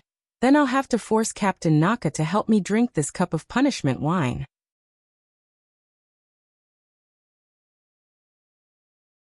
Chapter 1642. Just as Su Yun had made it clear that he was about to turn hostile, a dazzling spark suddenly exploded from the distant sea, followed by a deafening explosion that made people's ears ring. No one present was unfamiliar with the sound of artillery fire. They had all experienced it before, so they knew very well what was happening on the distant sea. However, after everyone was shocked, the shelling still did not stop. 2 more dazzling fireballs rose in the distance, and the sound of the explosion made Naka's people panic. Naka also locked his gaze on Suyin, but Suyin really wouldn't take the blame for him. He really didn't know what was going on. Captain Naka, it seems like you've offended a lot of people. Suyin, this has nothing to do with me. I only want the person I'm looking for. As for who is shelling you, wanting your head or your territory, that has nothing to do with me. Since I happen to encounter this, I can only take advantage of the situation. Suyun's meaning was very clear. He would not let go of this opportunity.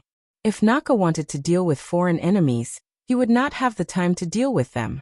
If Naka wanted to deal with them, without a battle commander, who knew if he would be attacked? No matter how easy it was to defend and hard to attack, there was still a possibility of being broken through. It was just like the Tiger Mountain in the novels and movies. There was only one path, and it was easy to defend but difficult to attack. 5 plum blossom villages, 27 bunkers, and an underground passage that allowed planes to fly, were still destroyed. This meant that there was no 100% safe place. Of course, Naka wouldn't let others fight at the door and be a coward, but he couldn't let Suyin and Lin Gu ignore it. Suyin, let's make a deal. This time, you help me resist the enemy. After I retreat, I'll immediately take you to see the person you want to see. My place is not something that ordinary people can figure out in a short period of time. Even if I let you go and find someone now, I'm afraid you won't be able to find it. When the time comes, we'll fall out. Why don't we find a peaceful solution now? Naka's words really made some sense. It was indeed worth Suyun's consideration. This was Naka's place. He probably wouldn't be able to find where Phantom was imprisoned in a short period of time. If what Naka said was true, then it might really be a good choice. I know that you may not believe me, but I can assure you that I will definitely fulfill my promise to you, Naka said. Moreover, I can confidently tell you that no one can find the person I locked up except for myself. You don't have to take the risk. My conditions are enough. All right. Suyin really didn't need to take the risk of gambling. If he couldn't find Phantom after completely falling out with Naka, then the matter would be directly deadlocked. He might as well do him a favor and help him deal with his external troubles. Whether he meant what he said or not, there was at least a 50% chance. Naka smiled again. Good. Then let me see your fighting strength. Show some momentum. Ha ha ha, if my Sharks gang can have the help of the two of you, then it will be like adding wings to a tiger. I want those who dare to provoke me to die without a burial ground. Naturally, Suyin and Lin Gu were unwilling to do so. However, since things had come to this point, they could only take one step at a time. Captain. Not good. Just as Naka was about to rush out with the 2 generals to give the enemy a warning, one of his subordinates almost rolled and crawled in front of Naka. His face was full of panic and loss, and he stuttered and spoke incoherently. Coupled with the background of gunfire in the distance, this scene was quite harmonious. It's the white whale. The subordinate's face was pale. Captain, what should we do? You tell me clearly. Naka picked up his subordinate. What white whale? Chiu Hung. White Whale Regiment. Naka's mind went blank. White Whale Regiment. For so many years, although he and Chiu Hung of the White Whale Regiment didn't see eye to eye, they had never really had any big conflicts, because they knew the price of conflict very well. But today the White Whale Regiment actually attacked his nest directly. What was the reason for this? Naka really couldn't understand. Their evenly matched collision would only benefit the ancient Magpie world, who had always wanted to wipe them out. Once this peace treaty, without a contract, was broken, it meant that the Sharks could no longer turn a blind eye to the White Whale Regiment's people when they met in the future. The 2 sides would have to fight to the death. To him and Chiu Hung, this was not worth the loss. Chiu Hung wasn't a fool. Why would he do something so stupid? Wait a minute. Naka suddenly thought of a problem. In the past, they were evenly matched. It could even be said that the Sharks' reputation was always weaker than the White Whale Regiments because the White Whale Regiment had Mo Tai, who was also a ruthless character. But it was different now. His White Whale Regiment had Mo Tai, while his Sharks had the support of 2 great generals, Suyin and Lin Gu. Not to mention that Su Yun's strength might even surpass Chiu Heng's. Just this Lin Gu alone could probably make Mo Tai's life difficult. Thinking of this, Naka's blood boiled. What a good Chiu Heng. I haven't even found him, and he's already come to provoke me. Get all the brothers ready. Today, we'll have a showdown with the White Whale Regiment. Let them know that in the future, we're the boss of this ocean. Su Yun and Lin Gu didn't know whether to laugh or cry when they found out that it was Chiu Heng. How were they supposed to intervene now? It's a mess. It's really a mess. Lin Gu frowned. While Naka wasn't paying attention, he whispered to Su Yun, "Bro, are we really going to help him deal with Captain Chiu?" "Of course not," Su Yun whispered. "Captain Chiu might be here to help us. Let's go take a look at the situation first and let nature take its course." Lin Gu nodded. "But no matter what, we have to rescue Phantom. I can still feel that Phantom is nearby." Su Yun naturally knew their purpose in coming here. The clash between the White Whale Regiment and the Sharks would definitely result in both sides suffering losses. Or rather, it would depend on whose side he and Lin Gu would stand on. Whichever side they stood on might be able to change the tide of the battle. This wasn't what Su Yun cared about. What Su Yun cared about was Phantom. If Naka could only release Phantom after repelling the White Whale Regiment, then he could only apologize to Chiu Heng. Chiu Heng knew that Naka's territory was easy to defend and difficult to attack, so he adopted a surprise attack tactic. He divided his fleet into small groups and surrounded the 13 islands guarding the main island. Then he ordered the cannons to attack one side, while the others tried to delay the other reinforcements. This way, Chiu Heng could force Naka out in a short period of time. He believed that Su Yun had already met Naka, and he couldn't let his efforts go to waste like this. If he wanted to stabilize Su Yun's heart, then he would cooperate with the outside. He would fight outside and let his informants find a way to solve the problem Su Yun had to solve. Even if the price was to expose his identity as an informant who had been around Naka for so many years, Chiu Heng would still do it. He couldn't care less. There was no room for maneuver in this matter. If he waited for the result, he might really let Naka take the initiative. Success or failure was only a matter of an instant. The balance of power at sea could be easily broken. Chiu Heng was such a cautious person that he would never allow such a thing to happen in front of him. No matter how much he did, he would not let Naka succeed.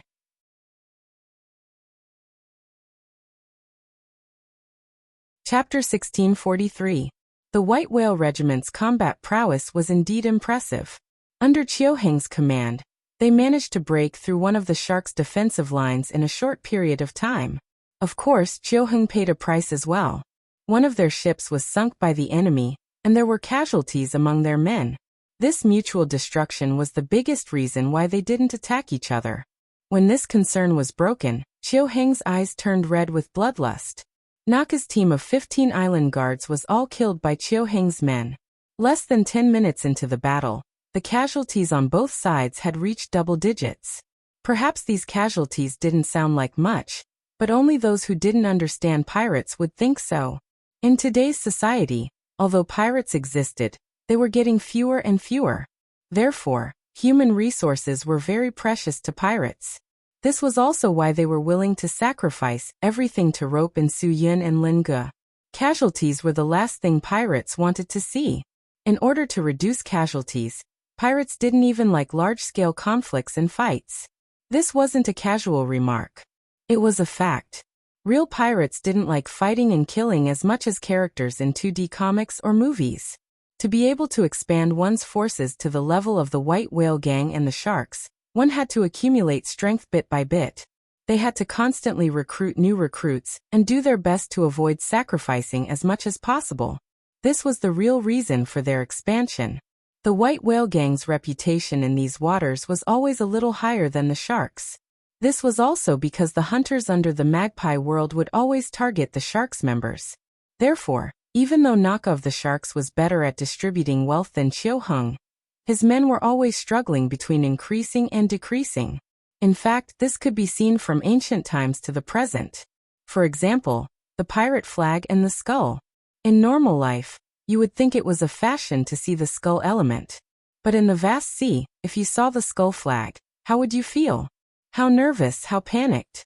The reason why the pirates made the flag into a skull, making it so ostentatious and mighty, wasn't for fashion or aesthetics. They made the flag look like this because they wanted it to be a deterrent. Most of the time, when pirates wanted to rob a merchant ship, they didn't even need to fire a single shot. They relied on their deterrence to win. Not only could they obtain rich spoils of war, but they also did not suffer any casualties and did not consume their firearms. As compared to a real fight, it was much more practical. This was also why pirates liked to give the other party a certain amount of time after hijacking and surrounding a merchant ship.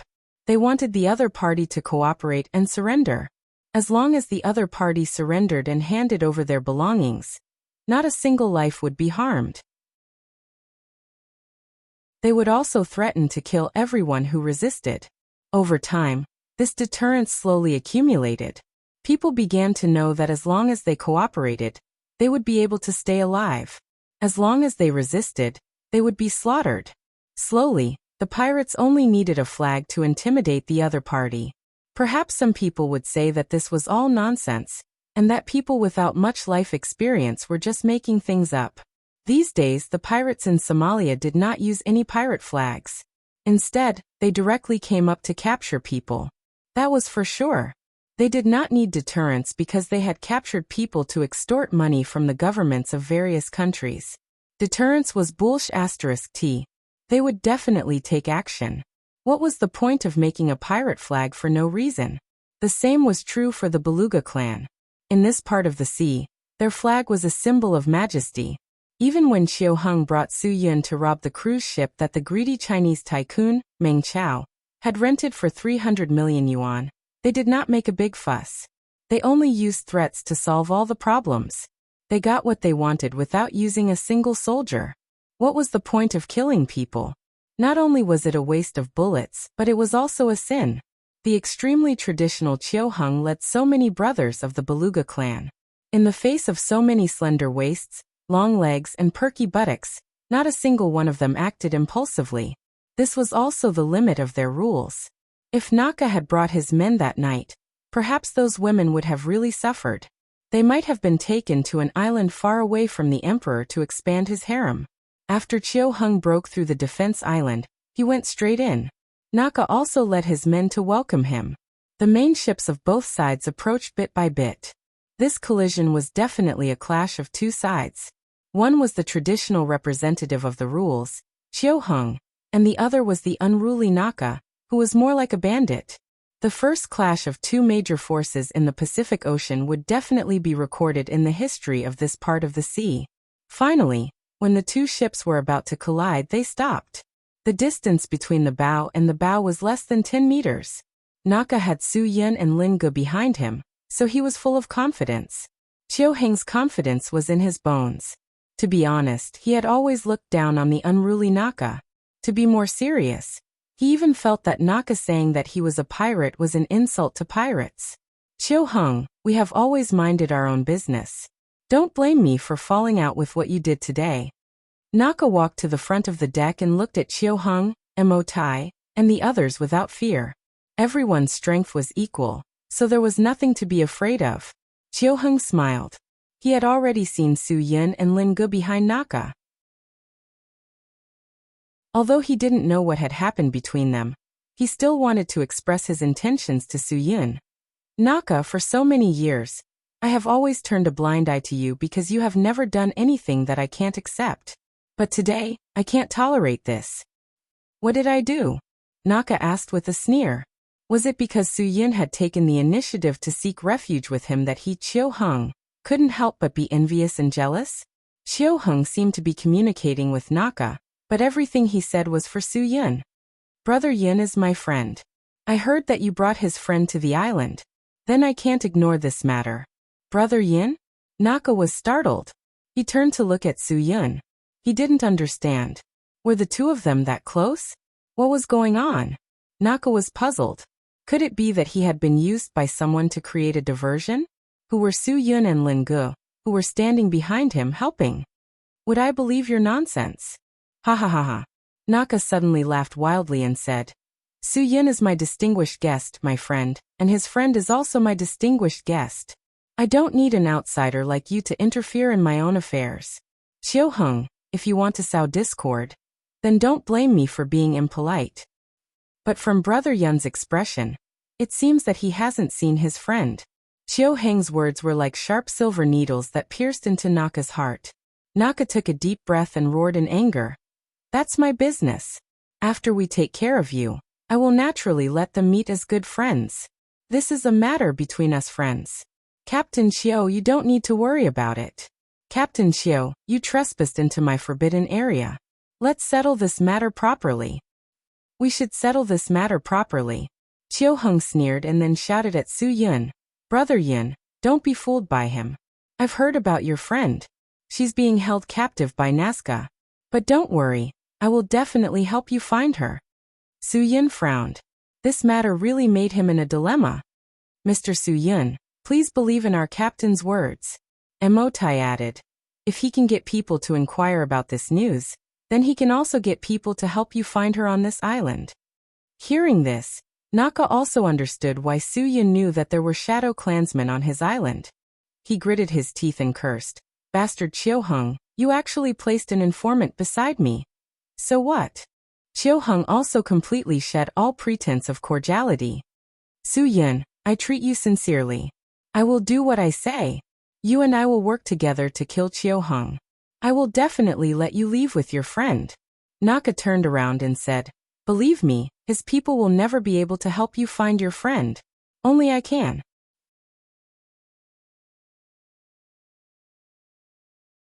Chapter 1644. Both sides gave Su Yun a reasonable reason. As long as Su Yun nodded, no matter which side it was, they would have an absolute advantage in momentum. In this situation, as long as Su Yun said a word, victory or defeat would be decided. When all the pressure was placed on Su Yun's shoulders, it was indeed a headache. But he had to make a choice and make a judgment. As for whose words were more trustworthy, Su Yun already had an answer. That's right, he had also stayed on Chiu Heng's ship, and when he was about to leave, Chiu Heng did not stop him. And he was here with Naka, so it would not be so easy for him to leave. In terms of feelings, Su Yun was more inclined to Chiu Heng.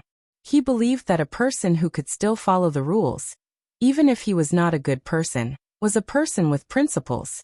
As for Naka, a person who regarded any rules as nothing, he had no principles, so naturally, there was no integrity to speak of. However, rationally speaking, this was Naka's territory, and Naka was familiar with everything here. Judging from Chiu Heng's current losses, this was definitely the first time he had launched an attack on this place. If Naka had any secret rooms or dungeons, it would be really difficult to find them. Although this island was not big, if one really had to dig 3 feet into the ground to find the phantom, it would probably take at least 3 to 5 days. In 3 to 5 days, a person could not eat or sleep, but if they did not even have a mouthful of fresh water, they would probably not be able to hold on. In this aspect, Su Yun was deeply touched. He had once fallen into the enemy's trap. The feeling of not having a drop of water for 3 days made him feel as if he had turned into a dried corpse. On the 4th day, he even felt that the gaps between his teeth were about to crack. Su Yun would never forget that feeling in his life, so Su Yun felt uncomfortable thinking about this possibility. This made him have to consider Naka more. At least Naka could guarantee that the phantom would not be subjected to that kind of inhuman endurance and torture. Thinking of this, Su Yun seemed to have made his decision. Without saying anything, he suddenly jumped up and rushed to the bow of the ship. His feet touched the ground, and his body soared into the sky like a meteor falling from the sky, landing heavily on the bow of Chiu Heng's ship. The atmosphere suddenly became very quiet. Even Lin Gu was stunned. He didn't know if he should rush forward, but he could feel that Su Yun was about to attack Chiu Heng. When Naka saw this, a victorious expression quickly appeared on his face. He knew that he had taken the lead. As long as Su Yun was willing to stand by his side, then he could look down on everything. Even if his opponent was Chiu Heng, even if the Baijing clan's reputation was greater than that of the Sharks clan, he still had the confidence to win. Brother Yun, no matter what choice you make, I will respect you. Chiu Heng looked at Su Yun, who had already appeared at the bow of his ship. No matter what, your choice is based on your heart. You are doing this for your friends.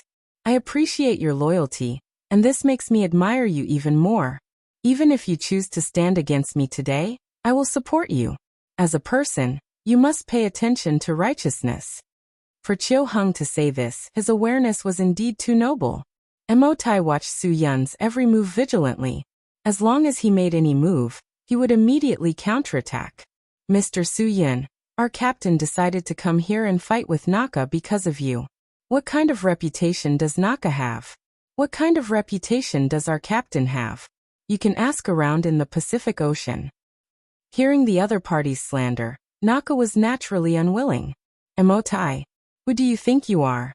You don't have the right to speak here. Emotai ignored Naka's clamor and continued. Captain said that he would help you find your friends, so he will definitely do it.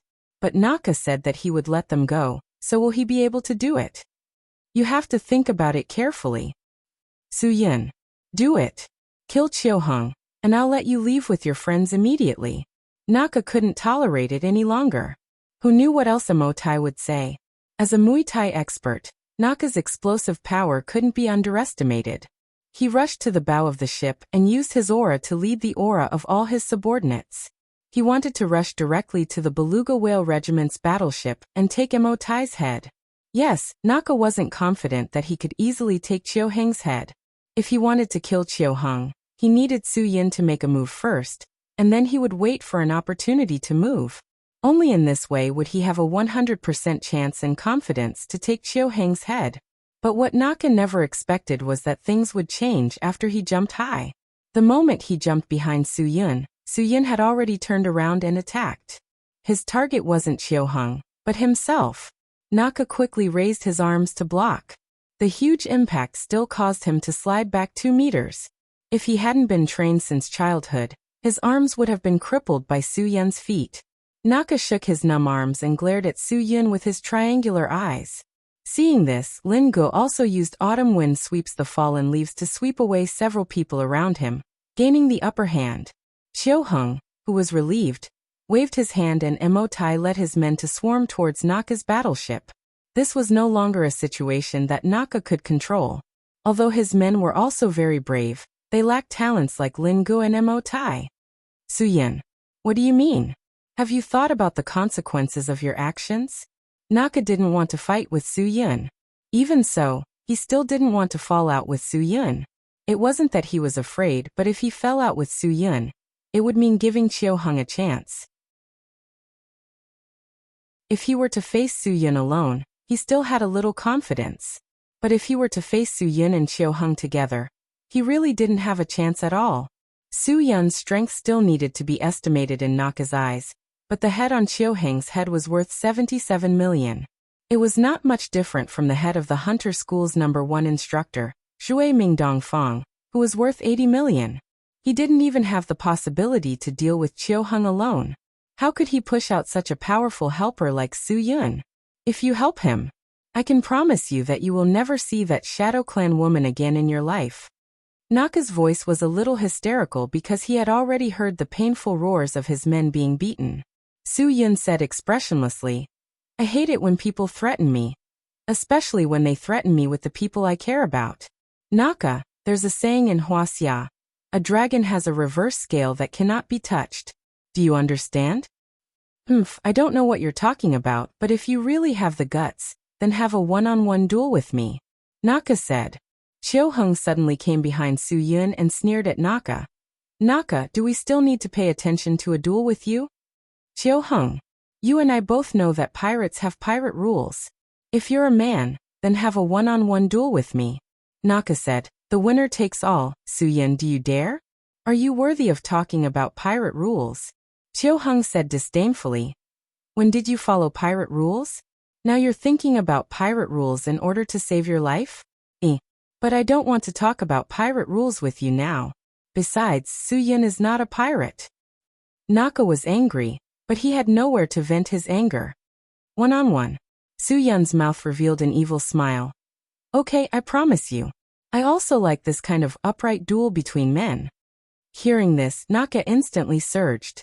No matter what, the value of his head was still higher than Su Yun's. He believed that if he was careful and used some small tricks, he wouldn't lose to Su Yun. Brother Yun, there's no need for that. Xiu Heng glanced at the delighted Naka and frowned. Su Yun shook his head. I think it's still necessary. After all, he imprisoned my friend.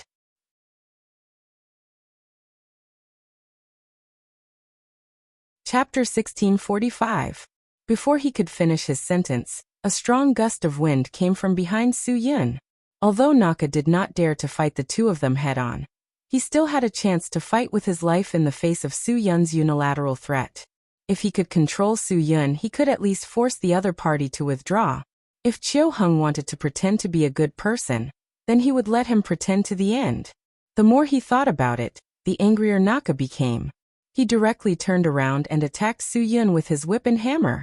Generally speaking, this kind of powerful Muay Thai move was to use the momentum to spin around and sweep the enemy's head and face with the other arm when the punch missed. It was a move that sacrificed one's body to seek merit. However, the power of this whip and hammer was enormous. If the opponent was caught off guard, it would be easy to kill him in one blow. That was why Naka, who was eager to win, came up and played ruthlessly. However, Su Yun's reaction speed far exceeded Naka's imagination. Just as his whip and hammer were about to hit the back of Su Yun's head, Su Yun dodged and slid away. His footsteps were exquisite and flexible, seemingly light but unpredictable, causing Naka's elbow to miss. One had to know that Naka's elbow strike was a very practical and powerful move in Muay Thai. It was known as the Dragon Gate of Battle. Naka's elbow movement was beautiful, and he definitely inherited the attack techniques used by Muay Thai experts. The use of the elbow was to look for the right time in actual combat, and suddenly turn around to attack. If the enemy was careless, they would definitely be calculated. Therefore, the essence of the elbow technique was to win by surprise. Naka's elbow had indeed inherited the essence of winning by surprise, but Su Yun was still able to dodge within his attack range. It was because of Su Yun's exquisite footsteps, which were both real and fake, like a wave, causing people to be completely confused. It must be known that although Su Yun's swimming dragon steps was not as exquisite as the wave-like subtle steps that had been lost in the martial arts world, it still followed the principle of impermanence. It was as if danger was at the same time as safety, and it was difficult to advance and stop. It was the essence of moving forward and returning at the same time. Therefore, the swimming dragon steps might not be able to be compared with the wave-like subtle steps in terms of escaping, but in terms of dodging, it was comparable. Su Yun knew that Naka had long surpassed the realm of Muay Thai experts. Normally, those so-called Muay Thai experts were at best performing Muay Thai masters. They could indeed kill ordinary people with one blow, but they had no chance against experts like Su Yun and the others. The terrifying thing about Naka was that his strength had long since broken through the realm of a Muay Thai master. He was also an expert who had peeked into the door. Moreover, he could fuse Muay Thai moves and martial arts into one. If he didn't go astray, this fellow would definitely be an admirable genius expert. Facing Su Yun's exquisite dodging footsteps, Naka was somewhat flustered and helpless. However, he could still find an opportunity to attack. The moment he realized that Su Yun had appeared behind him, he kicked out with a crocodile tail swing. The power of the swing kick was enormous. Naka's momentum and waist and legs were both very powerful. This backward kick was even more threatening. Moreover, Naka's foot rotation and leg movement were quite sudden. The power of this 1000-gene heavy hammer could not be underestimated. As long as Su Yun was slightly careless and negligent, it would be very easy for him to be hit. This Naka was a sudden attack, so it was even harder to guard against. It was already not easy for Su Yun to react in time. Naka's 3 axes rushed towards Su Yun, but all of them were empty. Even Qiu Heng, who was beside him, widened his eyes and let out an incredulous sigh. He suspected that he might not even be able to deal with Naka's fierce attacks so easily, but Su Yun seemed to be more than enough to deal with all of this. Su Yun was indeed as unfathomable as he had imagined. Qiu Heng was glad that he had done everything. Otherwise, he would be the one standing on the deck facing Su Yun today. With Su Yun's strange footsteps, he would probably be played around like Naka without being able to take advantage of him, right? The red-eyed Naka was a little unscrupulous. When Su Yun's middle defense revealed a gap, Naka actually sacrificed himself to make a move. He suddenly jumped up and directly hit Su Yun's face with his head. This hermit's act of throwing himself into the lake and flying headfirst into the water was simply an act of sacrificing 800 of his own men to kill 1,000 of his enemies. Just based on this move of Naka's, he had already admitted his defeat. Otherwise, why would he use such a desperate move? But even so, his sacrificial attack still did not achieve his goal. Su Yun's hands were flat on his chest. The moment he blocked Naka's head-on attack, he flipped his Tai Chi cloud hand, and Naka was directly thrown to the other side by the force. Good. Chioheng couldn't help but exclaim. This was really too exquisite. Naka was so dizzy that he couldn't even find his sense of direction after landing. Tai Chi cloud hand. Naka's face was filled with surprise. Muay Thai was all about firmness and fierceness. Other than firmness and fierceness, there was still firmness and fierceness. Throwing, reversing joints, pouncing, ground fighting, flying head-on, and even eye stabbing, all had a firmness and fierceness. The elbow fist technique, the elephant's tusk, and the leg technique, the stag's horn, were all known for their firmness and fierceness. But this Tai Chi was about using softness to conquer hardness. Naka was completely stunned. Then what the hell was he fighting for? He was the one who was subdued. He was the one who was tough. Despicable. Naka didn't know which tendon was pulled, but he suddenly said these two words. You are not fighting with me one-on-one at all. Using such a despicable move. What kind of gentleman are you? Despicable move? Su Yun almost laughed to tears. This was the first time he heard that Tai Chi cloud hand, which used softness to conquer hardness, was a despicable move. This Naka's brain was really strange. In his eyes, other than Muay Thai, all other moves were despicable moves. Even if there were many tricks in Muay Thai, they were definitely not despicable fist techniques. Naka, if you can't afford to lose, then don't say anything about one-on-one. If you are a man, then fight with the attitude a man should have. Don't make excuses for your incompetence. Chioheng said disdainfully. Do you want to change opponents halfway through? Let me play with you one-on-one? Naka spat and shamelessly said, You guys are really despicable enough. You want to use a wheel war to deal with me. Su Yun didn't know whether to laugh or cry. I haven't even made a move yet. What kind of wheel war is this? It seems that although Naka's strength is strong, his mentality is so fragile that it can even be said that he can't withstand a single blow. It's just that after a few moves he couldn't take it anymore and began to shout. This kind of person's mind is really narrow-minded. If you think that it's only fair to fight with hardness, then I'll promise you fairness. Su Yun said indifferently. Just now he used this method of using softness to conquer hardness because he really couldn't figure out Chioheng's strength. After these few exchanges, Su Yun also had a general understanding. Chioheng didn't expect Su Yun to agree to Naka's unreasonable request so readily. Brother Yun, he can't afford to lose and is acting shamelessly.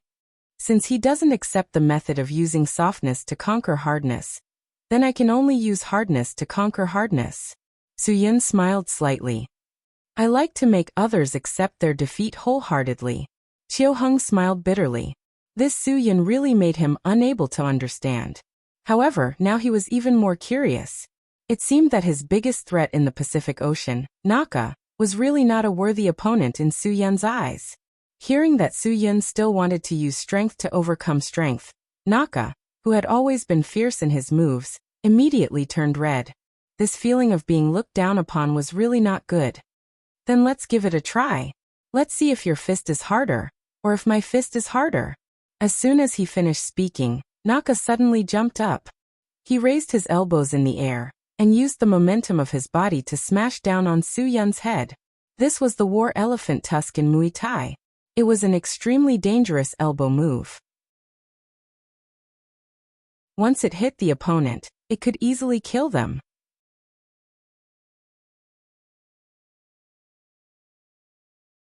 Chapter 1646. This time, Naka was really going all out. This was a desperate blow. When a person leaped into the air, their attacks would indeed be more powerful because of the falling momentum. but their bodies would also be unable to dodge quickly because of the soaring momentum. Therefore, this was the time when a person's defense was at its weakest. If someone were to make a move at this time, Naka would definitely be severely injured. However, this person could not be Su Yun. Su Yun could not risk being killed by the war elephant's teeth to attack. Lin Gu had long since fallen into a chaotic battle, and it was difficult for him to escape. If Chiu Hung were to make a move now, Naka would really be in danger. Chiu Hung was naturally very clear about this, but the explosive power that he had just unleashed was still suppressed by him at the critical moment. He couldn't do this, he really couldn't do this, because he was a person who abided by the rules. A duel was a duel. If he interfered, it would be a great disrespect and insult to Su Yun. Therefore, no matter how much Chiu Hung wanted to use this opportunity to attack Naka, he still forcefully endured it. In the face of principles, he could never be as unrestrained as Naka. Chiu Hung smiled bitterly. He didn't know if it was because of his own principles or because of something else. If it was reversed, Naka would have the chance to kill Chiu Hung now. Chiu Hung believed that Naka would never miss such an opportunity. As long as he could give the Beluga Whale Society a chance to deal a heavy blow, no matter how despicable, no matter how shameless, Naka would not hesitate and show no mercy. In the end, Chiu Hung, who did not make a move, could only watch as Naka attacked Su Yun's head with the war elephant's teeth.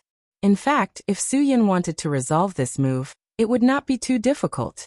As long as someone knew Tai Chi, they would not be afraid of this kind of fierce momentum. If Su Yun could use Cloud Hand to resolve Naka's previous attack, he could also use this method to resolve Naka's attack. However, Su Yun was a principled and willful person. Since he had said that he would use strength to overcome strength, then he would definitely not use Tai Chi Cloud Hand to resolve this move.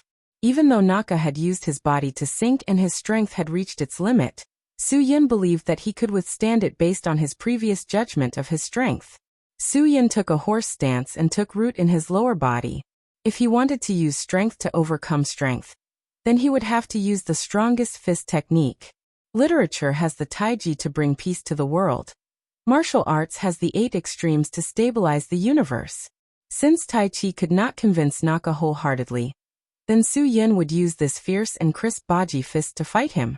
Loyal and courageous, using his body as a shield, sacrificing himself for no one but himself, taking the lead in the face of danger. This was the 16-word formula of Bajiquan. Therefore, Su Yun did not dodge Naka's elbow that was about to fall from the sky. He steadied his lower body because the 8 extremities sword art focused on ferocity and violence. When one attacked, one had to move like a drawn bow and release it like a thunderclap. Without a stable lower body, how could he display such a ferocious momentum? Su Yun's body was like a drawn bow, full of strength. His fists were released from his waist, and all the strength in his body was transmitted to his fists. It was so sudden, and this violent and unstoppable momentum completely shocked Chiu Hung. Chiu Hung really couldn't imagine that Su Yun, who was still extremely flexible just now, could actually turn into an extremely fierce Bajiquan expert in the blink of an eye. What a good infinite style of converging breath, progressive hammer shaking the heavens. The moment Su Yun's fists collided with Naka's elbows, the entire ship even shook. The strength of the two of them definitely exceeded the understanding of ordinary people. Even Chiu Hung was completely shocked. Naka had always thought that his elbows, which were invincible, were faintly aching. This kind of numbing pain was something he had never felt before. Even when he smashed the boulder with his elbows, he didn't feel this kind of pain. Su Yun's fingers were also numb and trembling. One had to know that Naka's iron elbow was comparable to steel and iron bones. This was almost the hardest thing that Su Yun had ever hit with his fist in his life. Neither of them had any advantage in this attack. If there was one person who had suffered a loss, it was still Naka. The psychological blow he had suffered could not be described with words. The other party's softness made him unable to find north at all, and the other party was also so hard, and so indestructible. How could he fight? He didn't know where an unknown anger came from, but Naka exploded again. He was like a berserk beast, a mountain god sweeping the earth, blocking the kick, spinning around and knocking back the elbow. Followed by an old monk sweeping the courtyard, sweeping the foot and bending the elbow. Every move was closing in on Su-yun. Su-yun was also angry. He raised his palm and legs and ran to chase the wind, twisting and pouncing on the tiger, chopping the white crane's wings, shaking the feet and shaking the hair in all directions. The two of them punched and kicked together. This strength and this speed were both displayed to the extreme by the two of them. Naka's extremely ruthless Muay Thai met Su-yun's extremely fierce Baji. It could be said that they were evenly matched. The two of them were locked in a fight for a while. Chiu Hung even regretted agreeing to Naka's bullshit duel conditions. Otherwise, he wouldn't have to pay attention to any rules now. He would just go up and help Su-yun, ending the battle quickly and directly crippling Naka. But at this time, Chiu Hung thought of another thing. He couldn't let Naka die. If Naka died, the shark's gang would be scattered, and the balance of power in this sea would be broken. Without this point of mutual restraint, it might not be a good thing for the beluga whale gang. First, Naka could no longer contain those rioting small gangs, and these troubles would inevitably be transferred to the beluga whale gang. Of course, this was not the most important thing.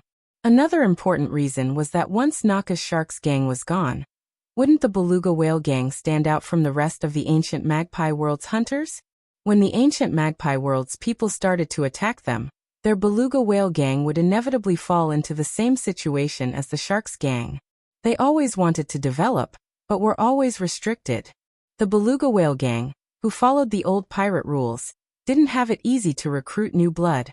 If Headmaster Gu's people dealt with a few of them every few days, the beluga whale gang would inevitably go downhill. Thinking of this, Chiu Hung was really at a loss. For the beluga whale gang to be able to secure their position as the overlord of this sea, they really couldn't do without the restraint of the sharks gang in all aspects. If not for him, the beluga whale gang wouldn't be where they were today. Seeing Su-yun and Naka's fight becoming more and more inextricable, Chiu Hung's emotions became more and more nervous. He couldn't let Naka die. He couldn't let the sharks gang die in today's battle with them. He wouldn't get any benefits if that happened. After a dozen or so moves, Naka panted and retreated to avoid Su-yun's fierce attacks. He began to realize that things were not going well, because his stamina couldn't keep up with Su-yun's stamina. Muay Thai was fierce, but it required a lot of strength for every move. Therefore, this was a severe test for Naka's stamina. Usually, there were very few people who could withstand 3 moves from him, so he had never considered storing stamina. After this fight with Su-yun, he already felt that his stamina was seriously overdrawn. If this went on, he had no hope of winning. However, Su-yun's stamina was much better than his. This might have something to do with Su-yun's luck. Su-yun wasn't as lucky as Naka, who could always defeat opponents in 3 to 5 moves. He had faced all kinds of opponents in his life, and these opponents really gave him a headache. He rarely solved a problem in 2 or 3 moves. This Naka was also a tough bone.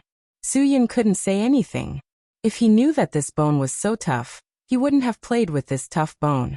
In the end, the one who had to struggle was himself. Because Su-yun had constantly faced and challenged strong enemies in his life, his stamina became more and more durable as he overdrew time and time again.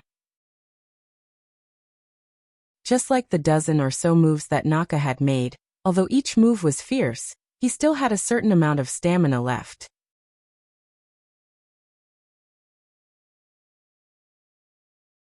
Chapter 1647. It was easy to distinguish a person's strength.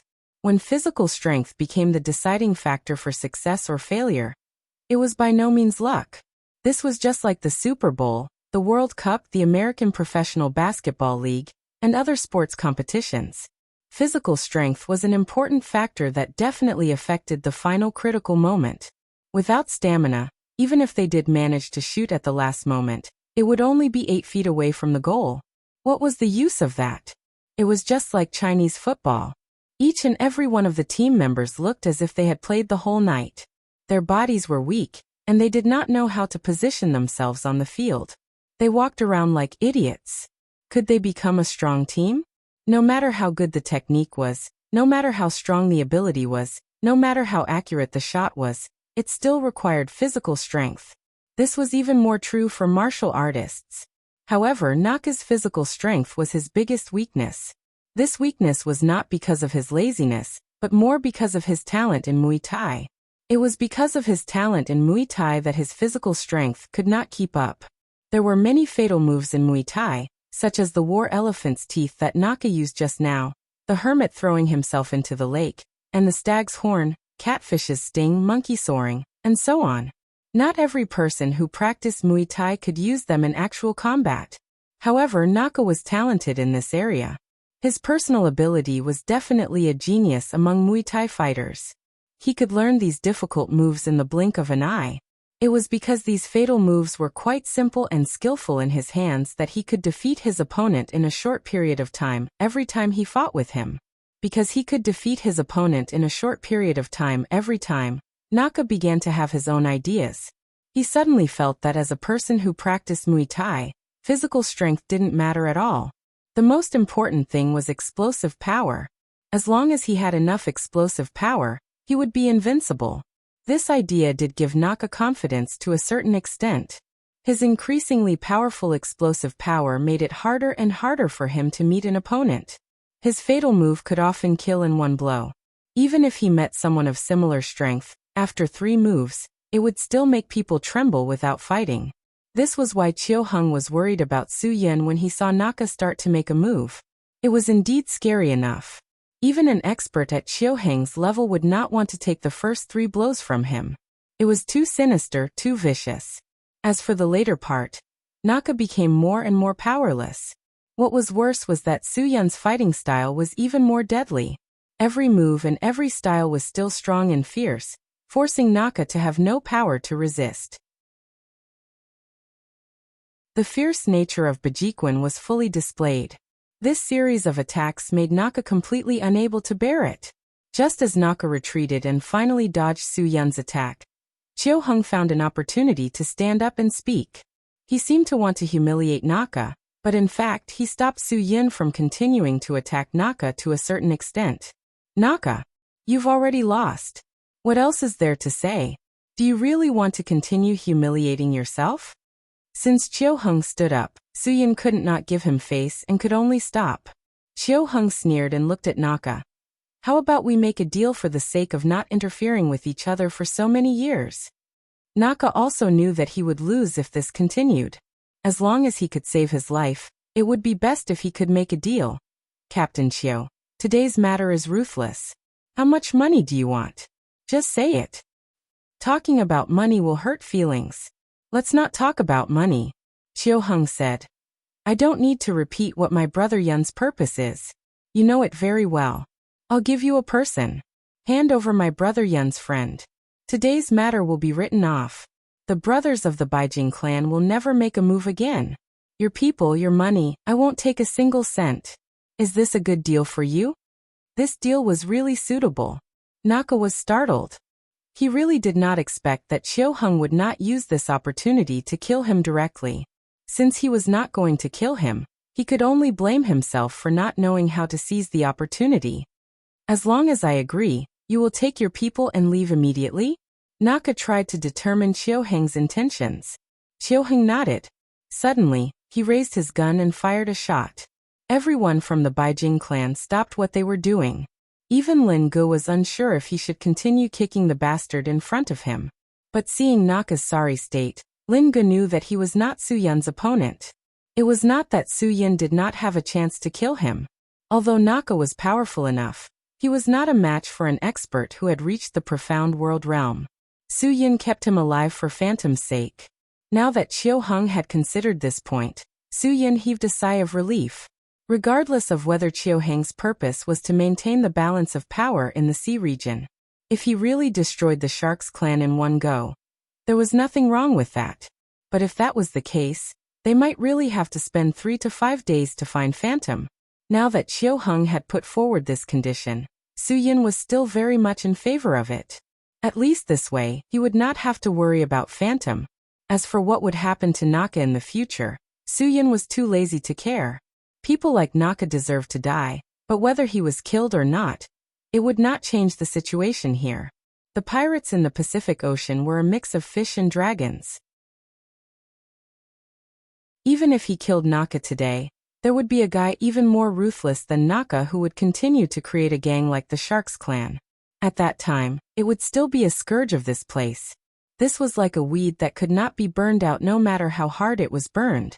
At first, people were good by nature, but after living for a long time, this good and evil began to change. Some people became kinder, so they became the side that could uphold justice, while some people were no longer kind and became evil. There were good and bad. This was the truth that could never be changed.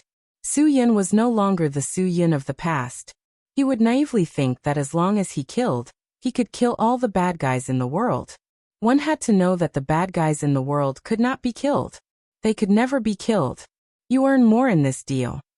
Chiu Hung nodded and said, "We only want one person, and you can protect you and all your people, including your islands." Hearing this, Naka looked up to the sky and laughed. "Ha ha ha ha, forget about this island group. If you, Captain Chiu, have the ability to break into me once, then you have the ability to break into me a second time. I'm not that stupid. If you want this island, I can give it to you." "Save it," Chiu Hung said disdainfully. "I only want people." Su Yun looked at Chiu Hung gratefully. No matter what purpose Chiu Hung had, at least this was what Su Yun wanted to do. It was just that Su Yun couldn't speak so bluntly to Chiu Hung.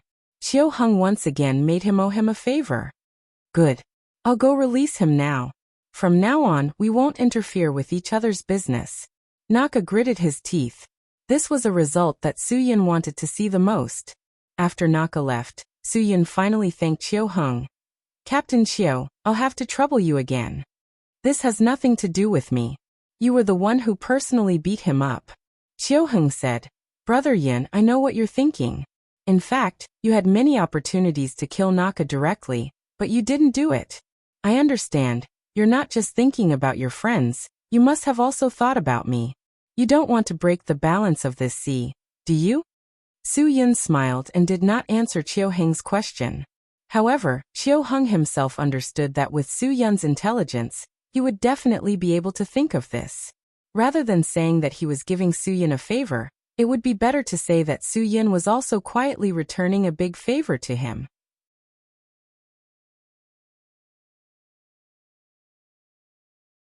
Chapter 1648. At that time, Phantom chose to board Naka's pirate ship because she was forced to do so. Only she knew what she had experienced.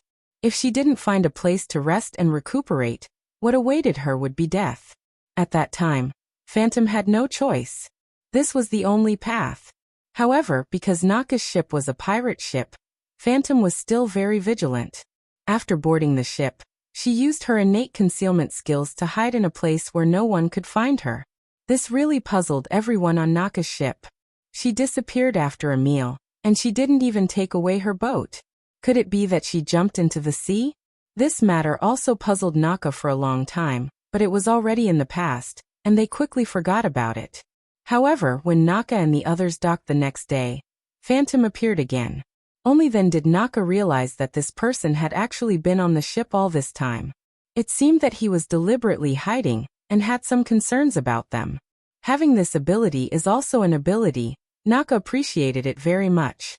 Phantom, who hadn't eaten for another day, had to show up because she needed to replenish her food. After their ship docked, all the ingredients were taken away, so if Phantom didn't come out again, there would be nothing to eat. However, her sudden appearance definitely shocked the group of people present in Naka. A woman had been on the ship for an entire day, and none of them had noticed. It was simply too inconceivable. Just based on this, Naka also had a whole new level of respect for Phantom. He immediately ordered his subordinates to entertain Phantom with good wine and good food. Naka still didn't say anything when he entertained Phantom. He just let her eat and drink to her heart's content, treating this place as his own home. After being replenished, Phantom disappeared again. No one could find her even when she was on a ship, let alone on such a big island. Naka's subordinates were also very surprised. They all expressed their desire to find someone, and Naka didn't stop them. However, after searching, no one could detect her figure. Later, everyone even thought that she had left. However, Naka didn't believe that she had left. What kind of place was this? It was impossible for anyone to leave under his nose. A day later, he prepared wine and food again. Sure enough, Phantom appeared again. At this time, Naka had basically determined Phantom's identity. For the past few days, Phantom had been recuperating. Other than when she came out to eat, she had been hiding in a place where no one could see her. After a few days of adjustment, Phantom had also recovered her chi, blood, and physical strength. At this time, she expressed her gratitude to Naka and requested to leave. Naka revealed her identity, which made Phantom, who couldn't lie, completely speechless. After confirming that Phantom was from the Shadow Clan, Naka naturally wouldn't let her leave. However, Naka wouldn't shed all pretense of cordiality. He tried to negotiate with Phantom to let her stay and assist him, but Phantom refused. This made Naka very dissatisfied, so Naka directly ordered people to control Phantom and lock her in a sealed secret room. Someone would take turns to stare at her 24 hours a day without blinking. This way, it would be impossible for Phantom to disappear again. How precious is a Shadow Clan member? Naka will never give up on a talent like this. He believed that if he used the same method to torture people, sooner or later, this Shadow Clan member would give up resisting and become a valiant general by his side. If Phantom hadn't met Su Yun, she might have really agreed. There was no loss to her. But now it was impossible for Phantom to agree. She still had the mission that Su Yun had given her. She still had to complete what Su Yun needed her to do, so she absolutely couldn't agree to Naka's request. Phantom lived in a small circle that only belonged to her. Although she belonged to this era, she had no other contact with it. She didn't know what a lie was, what perfunctory was, and she didn't know what a scheme was, so she wouldn't deceive him. Therefore, she wouldn't even be perfunctory with Naka. She had tried to resist, but in the face of Naka, she was still subdued and imprisoned. After all, Naka's strength was not simple. To be able to exchange so many blows with Su Yun, there was no chance of winning if Phantom fought him head-on. This was the second day that Phantom had been locked up. She had been thinking about how to escape from this place. When she really couldn't think of any way, she felt that familiar aura. That's right, just like how Su Yun and Lin Gu could feel her existence.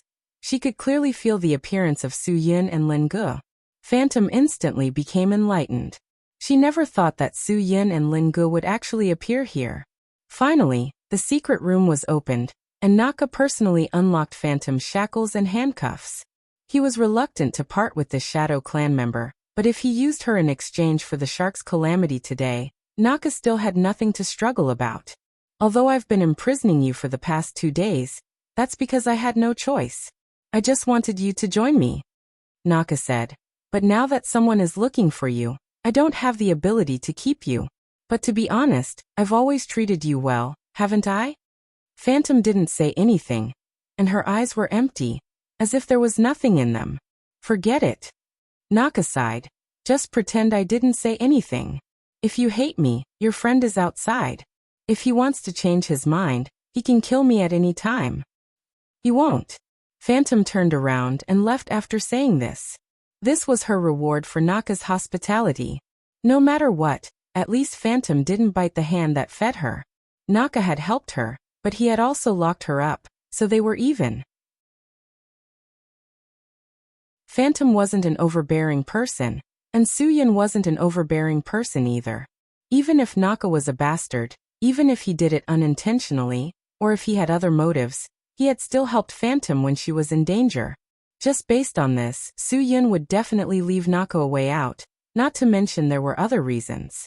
Seeing Phantom's figure, the dark cloud that had been covering Su Yun's heart completely dissipated. It didn't matter if there was still no news or clues from that damned Marty Friend Island. As long as Phantom was safe, that was good. In the end, Su Yun gave Naka a sincere thank you. But after this, they had nothing to do with each other.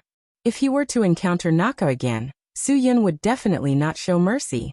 Naka was not in the mood to think about Su Yun. He couldn't recruit such a person.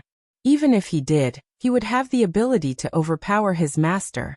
He couldn't raise such a subordinate. Sooner or later, he would be trampled under his feet. Chiu Hung evacuated Naka's lair as agreed, giving Naka a chance to breathe. Naka, who had suffered a great loss of vitality, also needed some time to recuperate. He believed that this matter would soon spread. And then his Beijing regiment's reputation would be even greater than the Sharks clan's. Naka smiled bitterly. At this time he was still thinking about his bullshit reputation. It was better to be practical. He could still live. The Sharks clan hadn't been exterminated yet. That was already burning incense. He decided to pack up and leave the island overnight. He couldn't stay in this place any longer. Once someone could break through here, he was worried that the people from the ancient magpie world would take advantage of this and directly give him a heavier blow. Therefore, Naka decided to hide for a while and recuperate. Only then would he have a chance to make a comeback. Otherwise, the Sharks clan would really be destroyed in his hands. Facts proved that his decision was correct. The ancient magpie world who knew about this immediately arranged for Lone Wolf to bring people to suppress him again. But Naka escaped early, and Lone Wolf Tang Yiping directly pounced on empty air.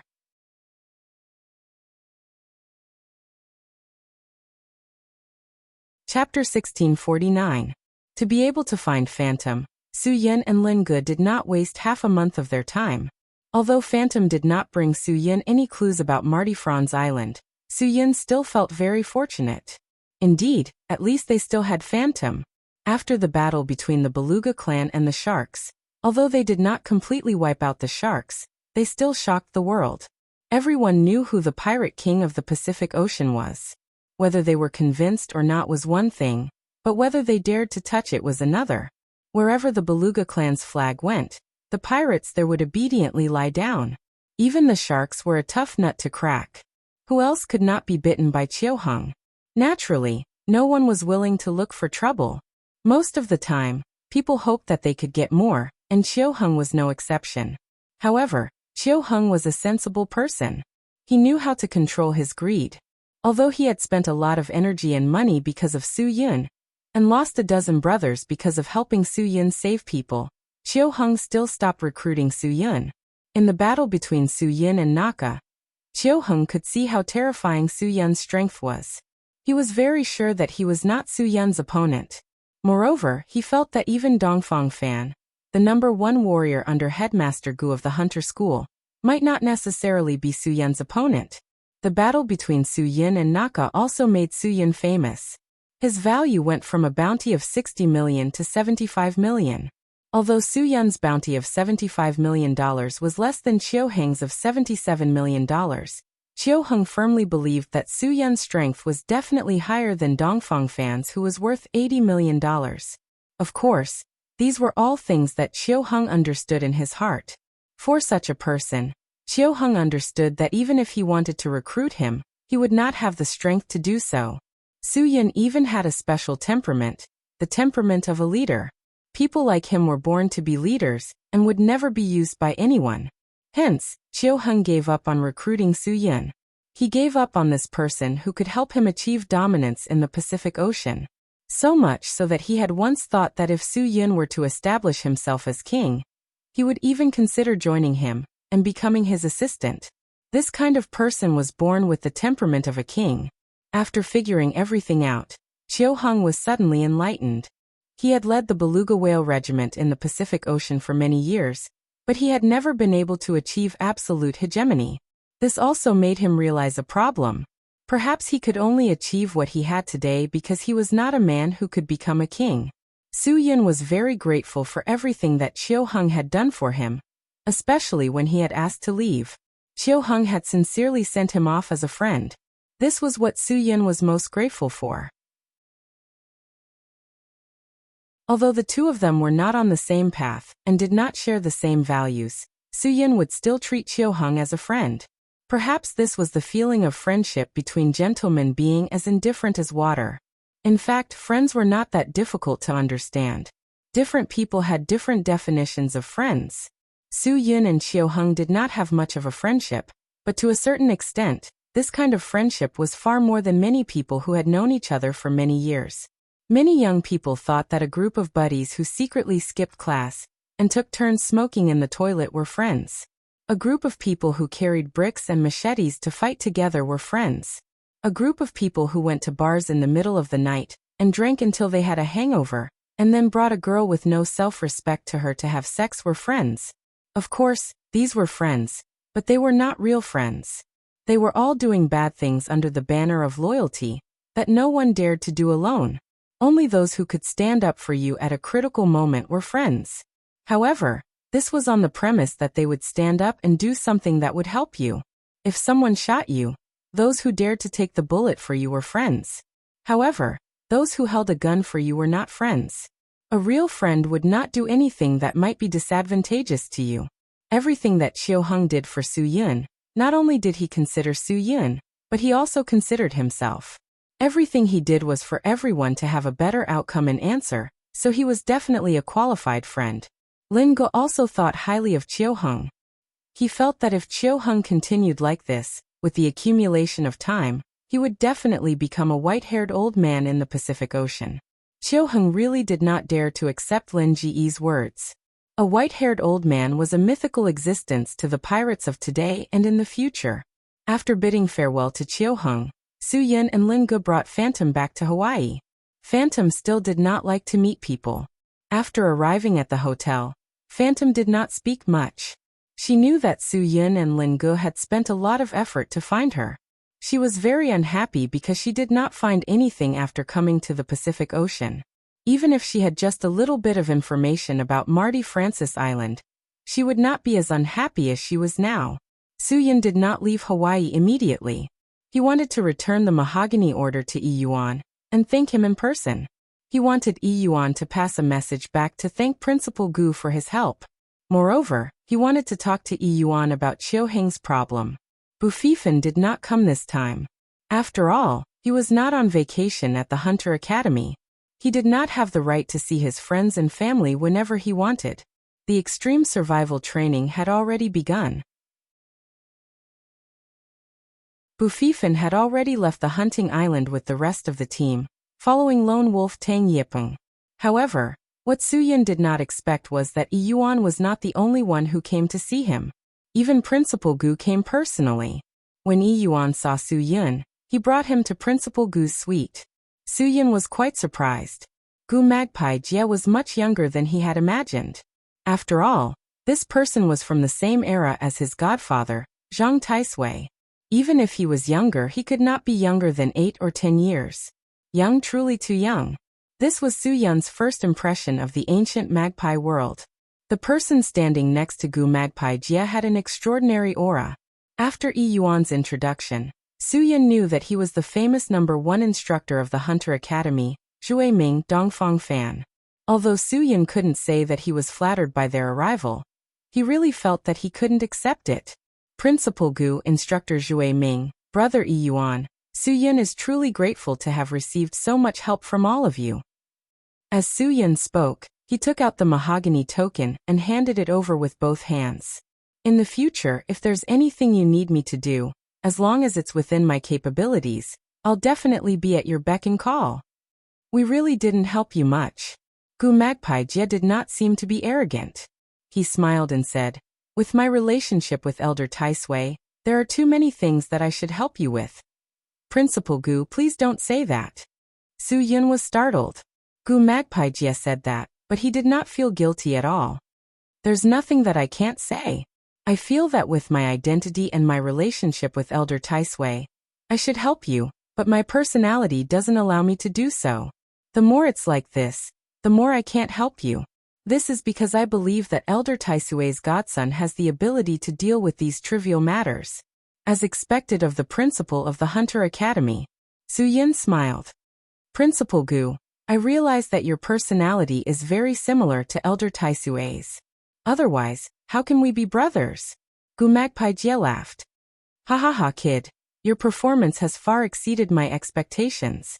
You're much stronger than I thought. I think if Elder Taisui knows about this, he'll be laughing when he plays chess with the King of Hell. Su Yun smiled and did not say anything. He was thinking about another problem. It was about Chiu Hung. He had not thought about how to bring this up to Gu Magpie Jie. After all, they were on opposing sides. If he wanted to speak up for Chiu Hung, it would be awkward. Faced with Gu Magpie Jie, Su Yun wanted to say something but hesitated.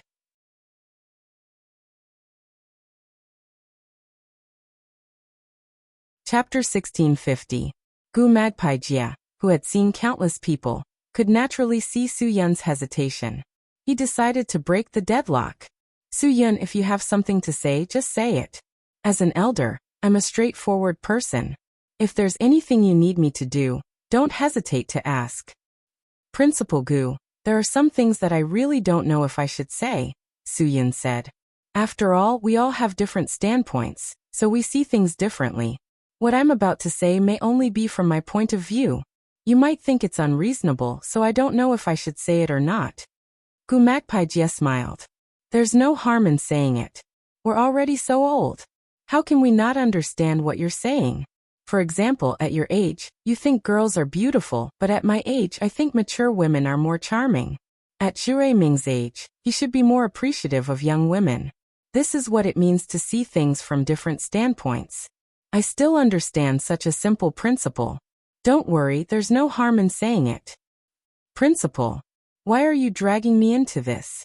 When did I ever appreciate young women? Your words are easy to misunderstand. Dongfang Fan was speechless. Headmaster Gu was such a person. When he was serious, he was more old-fashioned than anyone else. The way he spoke was unbearable, but sometimes his words were so random that it made people completely confused. Isn't that what I'm saying? Gu Magpie Jie said. You don't have to explain. No one will care.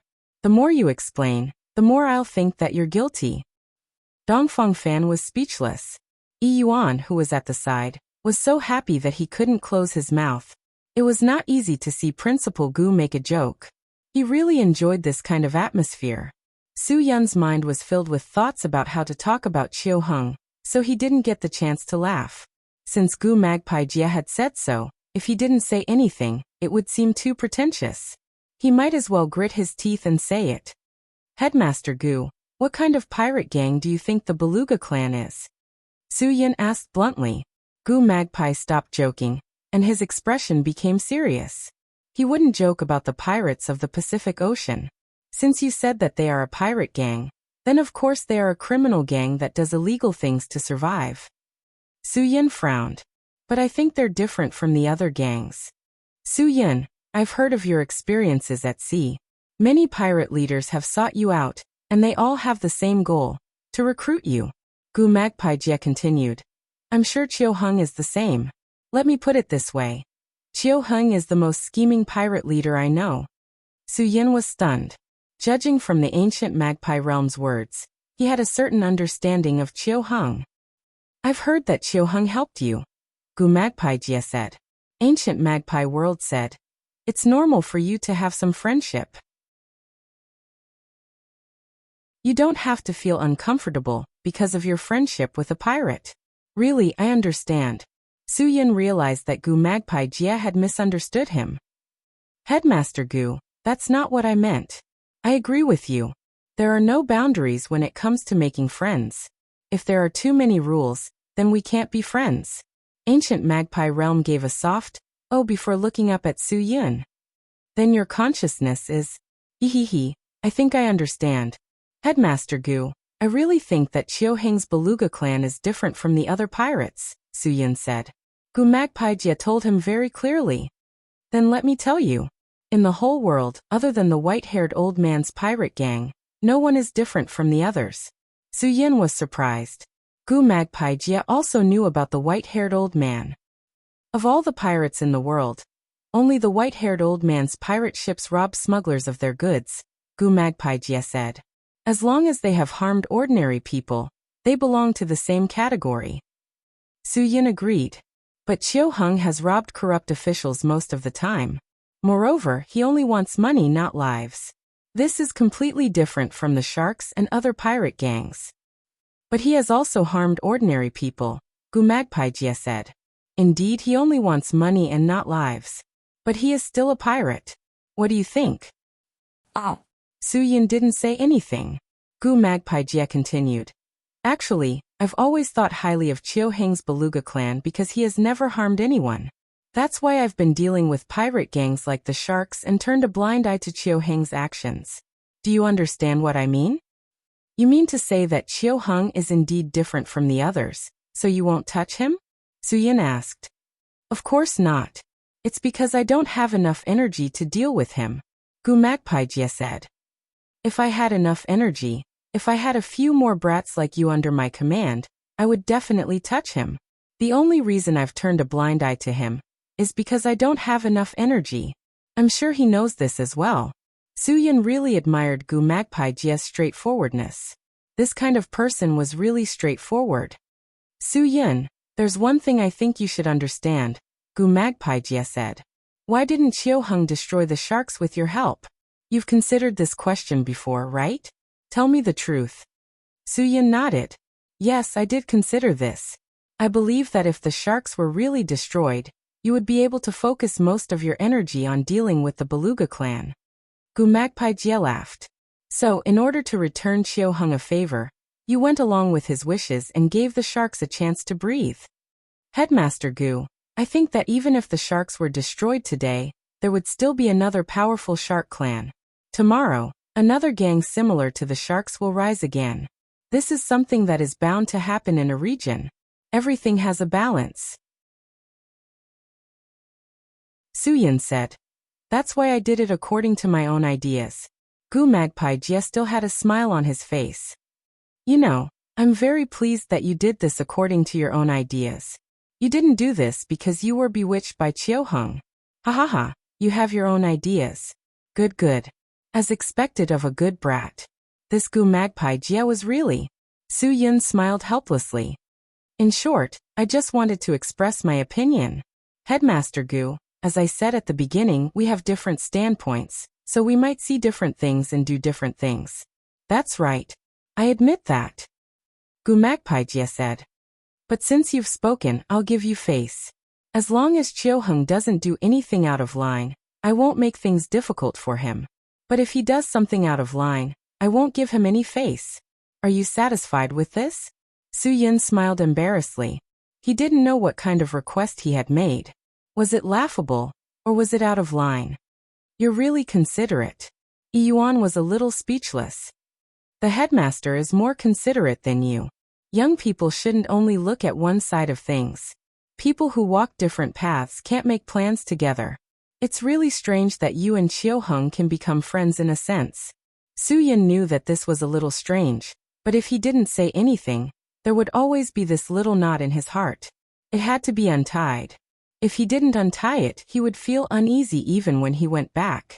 Now that he had said it, Su Yun felt much better. No matter what, he had done his best.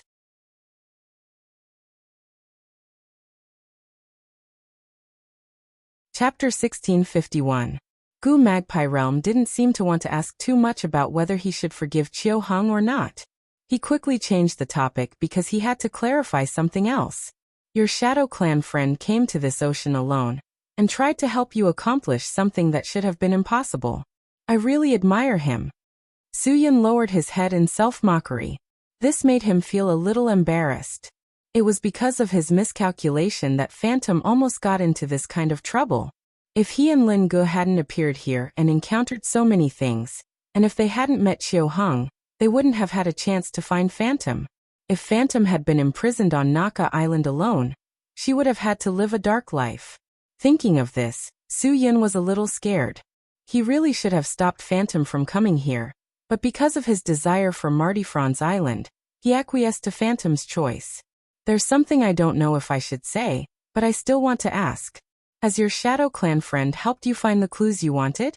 Or did he still find nothing? Gu Magpie Jie was probing. He had to figure out Su Yun's current situation. Some things could be controlled before they happened. Su Yun hesitated for a moment, then said, he didn't find anything. That's a pity. Although Gu Magpie Jie said it was a pity, his expression was one of relief. Indeed, if the Shadow Race had brought news of Marty Franz Island, he really didn't know what Su Yun would do. There's nothing I can do to help you. I can only feel sorry for you, Gu Magpie Jie said. Is this your expression of regret? Not to mention Su Yun. Even Dongfang Fan and Yi Yuan were speechless. They really wanted to pull the principal to the side and tell him that if he felt sorry for someone else, he shouldn't use this kind of secretly happy and relieved expression. It was too fake. Headmaster Gu, you must know where Marty Franz Island is, right?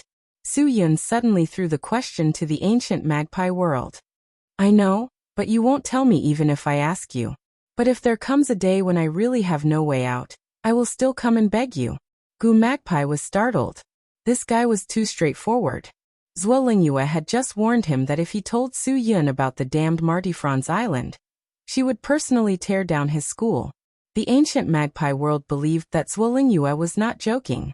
She had the strength and courage to do so.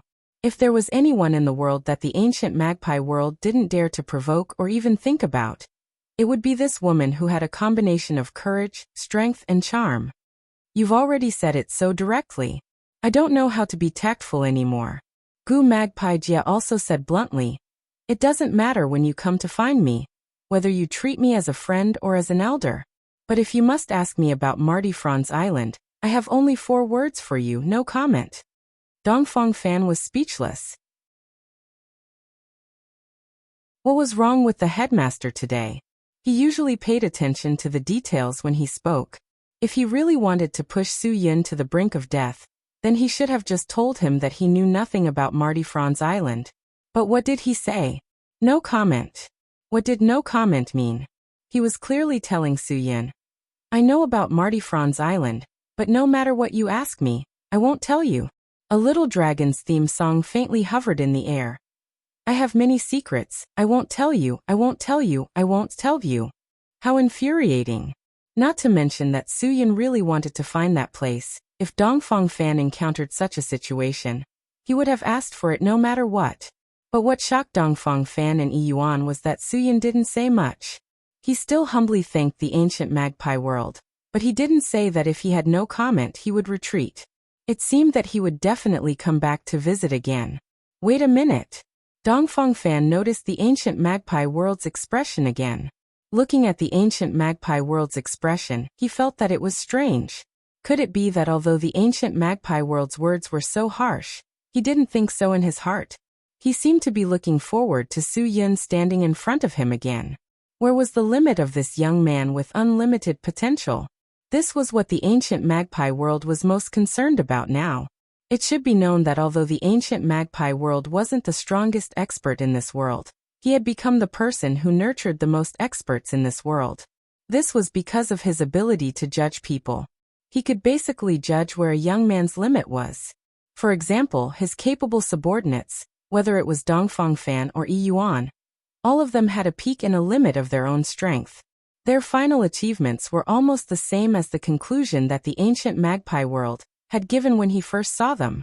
But the ancient magpie world couldn't see the limit of Su Yun. This was why the ancient magpie world was looking forward to it. Su Yun had broken through to the profound world realm at such a young age. In the eyes of many people, it seemed that this would be the peak of a person's life. After all, there were only a few people who could break through to the profound sky realm in the past 100 years. This made martial cultivators realize that the peak of perfection wasn't something that could be touched. Talent and hard work didn't equate to the peak in the end. The peak was really too far away. The ancient magpie world was also a martial cultivator genius, but his peak was only the 8th level of the profound world realm. He also had the strength of the profound world realm before the age of 30. But in the next few decades he didn't stop pursuing the highest level, but still couldn't break through. Especially in the past 10 years his strength couldn't break through. This was his limit, a limit that couldn't be broken through. The ancient magpie world used to think that the only person who could break through to the profound sky realm was Zhang Jianji. No one could prove whether Zhang Jianji finally reached the profound sky realm or not. But everyone knew that his strength was at the 9th level of the profound world realm. Su Yun, this kid, also broke through to the profound world realm before the age of 30. In this martial cultivator circle, there were fewer and fewer people like him. Even if there were, they would break through the limit many times and exhaust all their potential. But Su Yun's potential wasn't exhausted. The ancient magpie world could feel that Su Yun's potential was far more abundant than any other young man he had ever seen. The ancient magpie world couldn't see the limit of such a young man, so he couldn't judge where his limit was. After bidding farewell to the ancient magpie realm, Su Yun and the others also had to go back. Regarding the Marty Franz Island prison for serious criminals, Su Yun had received a deep answer from the ancient magpie realm. If you want to go to the Martifren Island prison for serious criminals, your strength is far from enough. If you really want me to tell you the place, then let me see if you have the ability to do so. The ancient magpie world's so-called no comment was no comment to a guy who could only die in vain. If it was a guy who could break the rules, the ancient magpie world would be happy to tell Su Yun everything he knew. This was also a challenge for Su Yun, so he wouldn't give up. After this torment, he also understood that if you wanted to do something that defied the heavens, you must first have the strength to do it. Otherwise, no matter how hard you tried, the final result was just a joke. The Martifran's Island's prison for serious criminals was a place that even Zhuo Lingyue didn't touch. What ability did Su Yun have to subvert all this? When Su Yun left the Pacific Ocean, his smile was bitter, but his mind was suddenly a lot more open.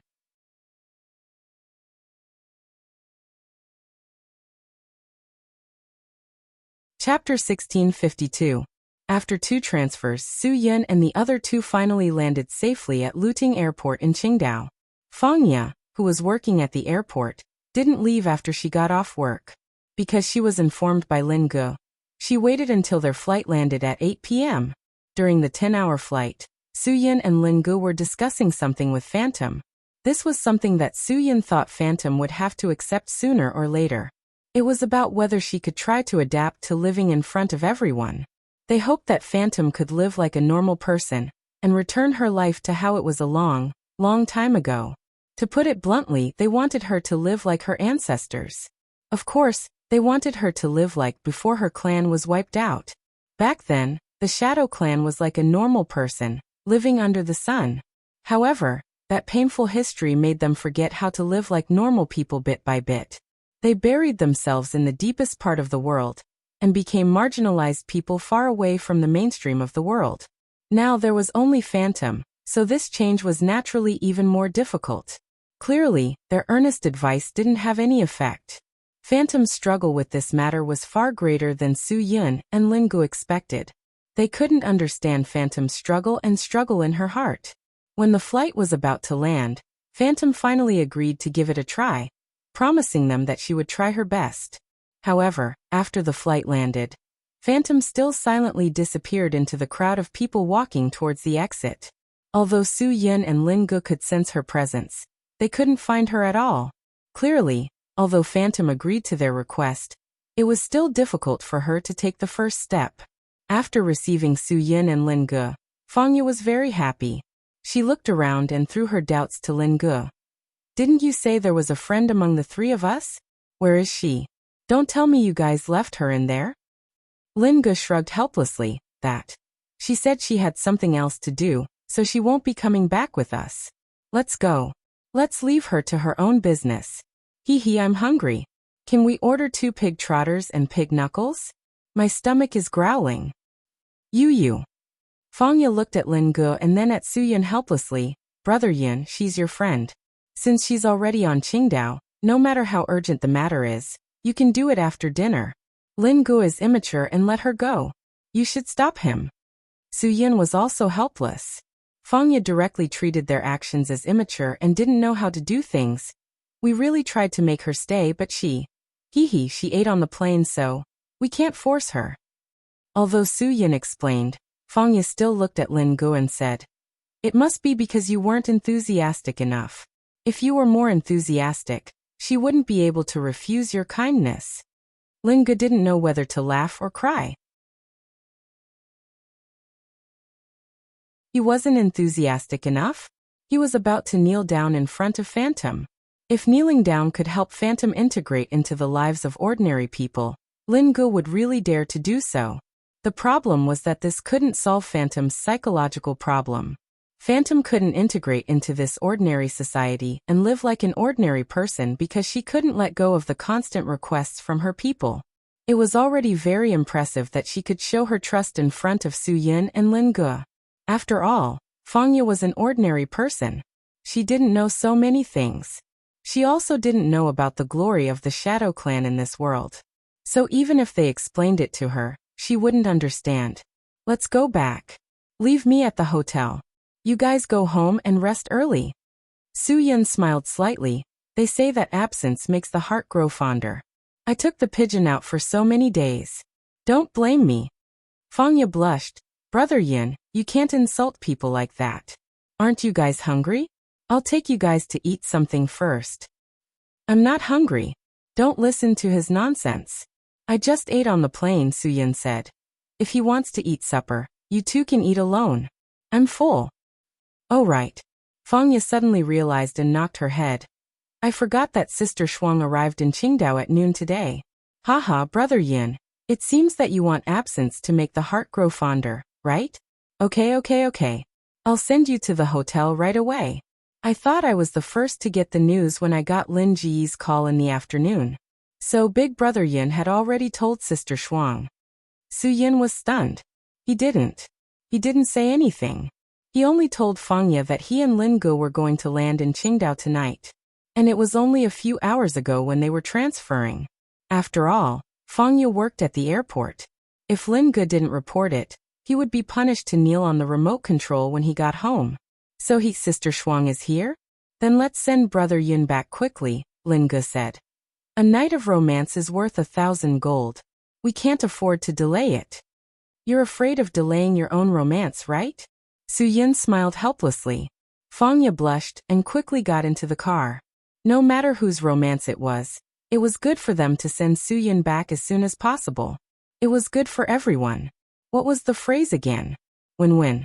Fangya drove very fast. After dropping Su Yun at the movie hotel, the two didn't disturb him and quickly left again. Just like that, Su Yun silently arrived at the movie hotel. At this time, Ruan Qingshuang was chatting with Bai Xiaoye in the room. There was a fixed suite in the movie hotel for Su Yun. After Ruan Qingshuang came back, she naturally took the key from Bai Xiaoye and went to rest in the room. She didn't come to Qingdao for anything important this time. She just wanted to relax and see if Su Yun had returned after being out for so long. During the time in the Pacific Ocean, although Su Yun used GPS, it was impossible to guarantee that he could be connected to the whole world all the time under the influence of various storms and weather conditions. At least, Ruan Qingshuang told him that he was out of service several times when she called him. This was normal. However, sometimes there was no signal in the elevator or the underground garage, let alone in the Pacific Ocean. Although Huaxia, the telecommunications giant, charged a lot of money, it was not as good as it was bragged. Otherwise, how could it make so much money? It was a scam. Su Yun said goodbye to a few familiar faces and went directly to his suite on the top floor of the hotel, leaving a few beautiful receptionists whispering. They were also envious and wondered when they could become a woman like Ms. Ruan. Ruan Qingshuang had trained them. After all, she had experience running a hotel in Hudong. During the training, Ruan Qingshuang liked to encourage the employees. She had told some simple stories about herself. She had also fallen to the bottom of her life. She had persevered little by little with the help of Su Yun until now.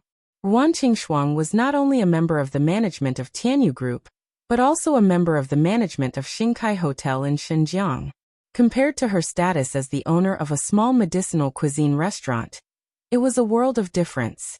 How could this not make people envious? Perhaps not everyone in the world had this opportunity, but most people did not seize it. Ruan Qingshuang was able to get to where she was today because of her own perseverance. If she did not have that perseverance, she would not have the appreciation that Su Yun had after he got to know her. It was because of Ruan Qingshuang's perseverance that Su Yun believed that as long as he helped her, she could do things that ordinary people could not do. The facts proved that Su Yun was right. Ruan Qingshuang did do things that ordinary people could not do. She was stronger than ordinary people, so her achievements were more, stronger, and bigger than ordinary people.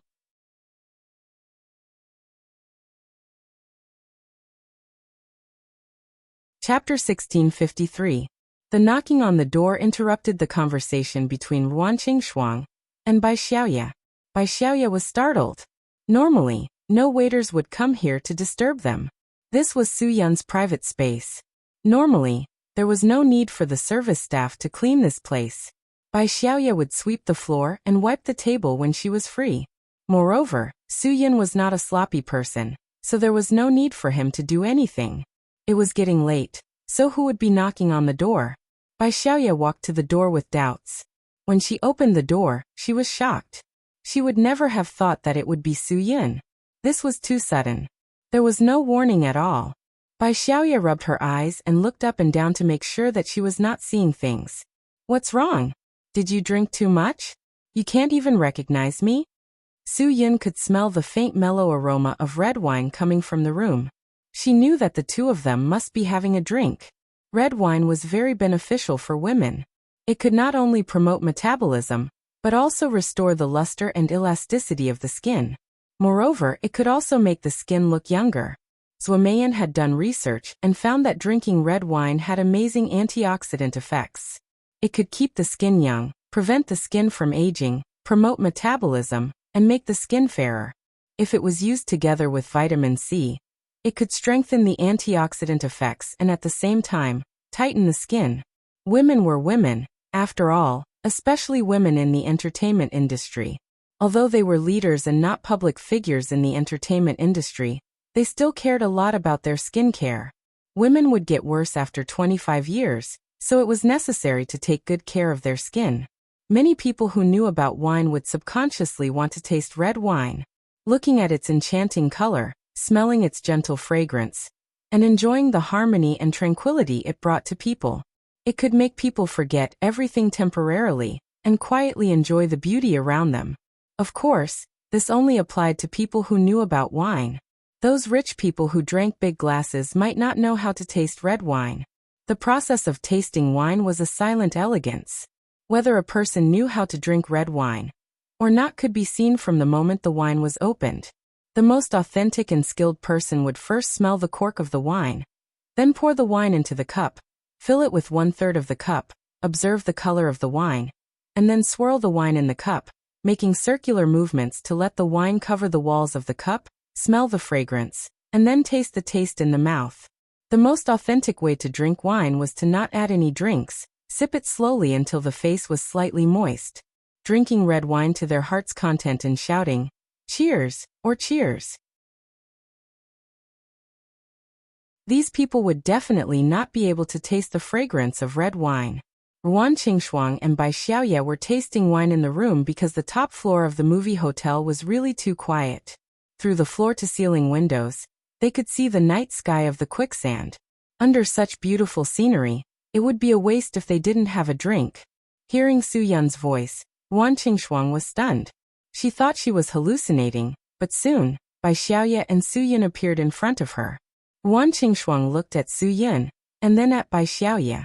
Is this a surprise from Xiaoya? When they were talking about Su Yun, Bai Xiaoya said she couldn't contact him. Now Su Yun suddenly appeared. Facing Ruan Qingshuang's questioning gaze, Bai Xiaoya shrugged helplessly. Sister Shuang, I really didn't expect this unreliable guy to suddenly appear at this time. How am I unreliable? Su Yun didn't know whether to laugh or cry. Bai Xiaoya stuck out her tongue. Anyway, your sudden attack is quite unreliable. Ayaya, since you're here, I won't be a third wheel here. I still have a lot of things to do tomorrow. I'm going back to rest. I just arrived and you're leaving already. Even if you dislike me, you don't have to make it so obvious. Su Yun said as he took off his jacket. Come, sit down and have a drink with me. What's the point of you going back to your house? You might as well stay in a hotel. It's precisely because I don't like staying in a hotel that I must have my own house. Bai Xiaoya said, staying in a hotel doesn't have the taste of home. Su, let me tell you first. Do you really want Sister Shuang to stay in a hotel with you for the rest of your life? The environment in my neighborhood is not bad. There's even a small villa with a basement. You don't lack money. Get one as soon as possible. Su Yun shrugged. Which eye of yours thinks your brother doesn't lack money? In your neighborhood, your 3-bedroom apartment is worth more than 3 million. The price is close to Beijing's 3rd Ring Road. Are you stupid? That's all there is to real estate. Real estate is falling? That's because the location isn't good. Bai Xiaoya was shocked. If you have the ability to build a villa in Old Zhang's Drifting Flowers edifice, even if the price of a house in Qingdao drops to 2,000 per square meter, that place can still be sold for a sky-high price. Do you believe me? Su Yin believed this. After all, there were many rich people. No one could be more capricious than the rich. I'm not that capricious. Su Yin shook his head. I've just discussed this with Sister Shuang. The 3-story apartment is 470 square meters, including the basement, and a 150 square meter courtyard. It's less than 20 million. I think it's quite suitable.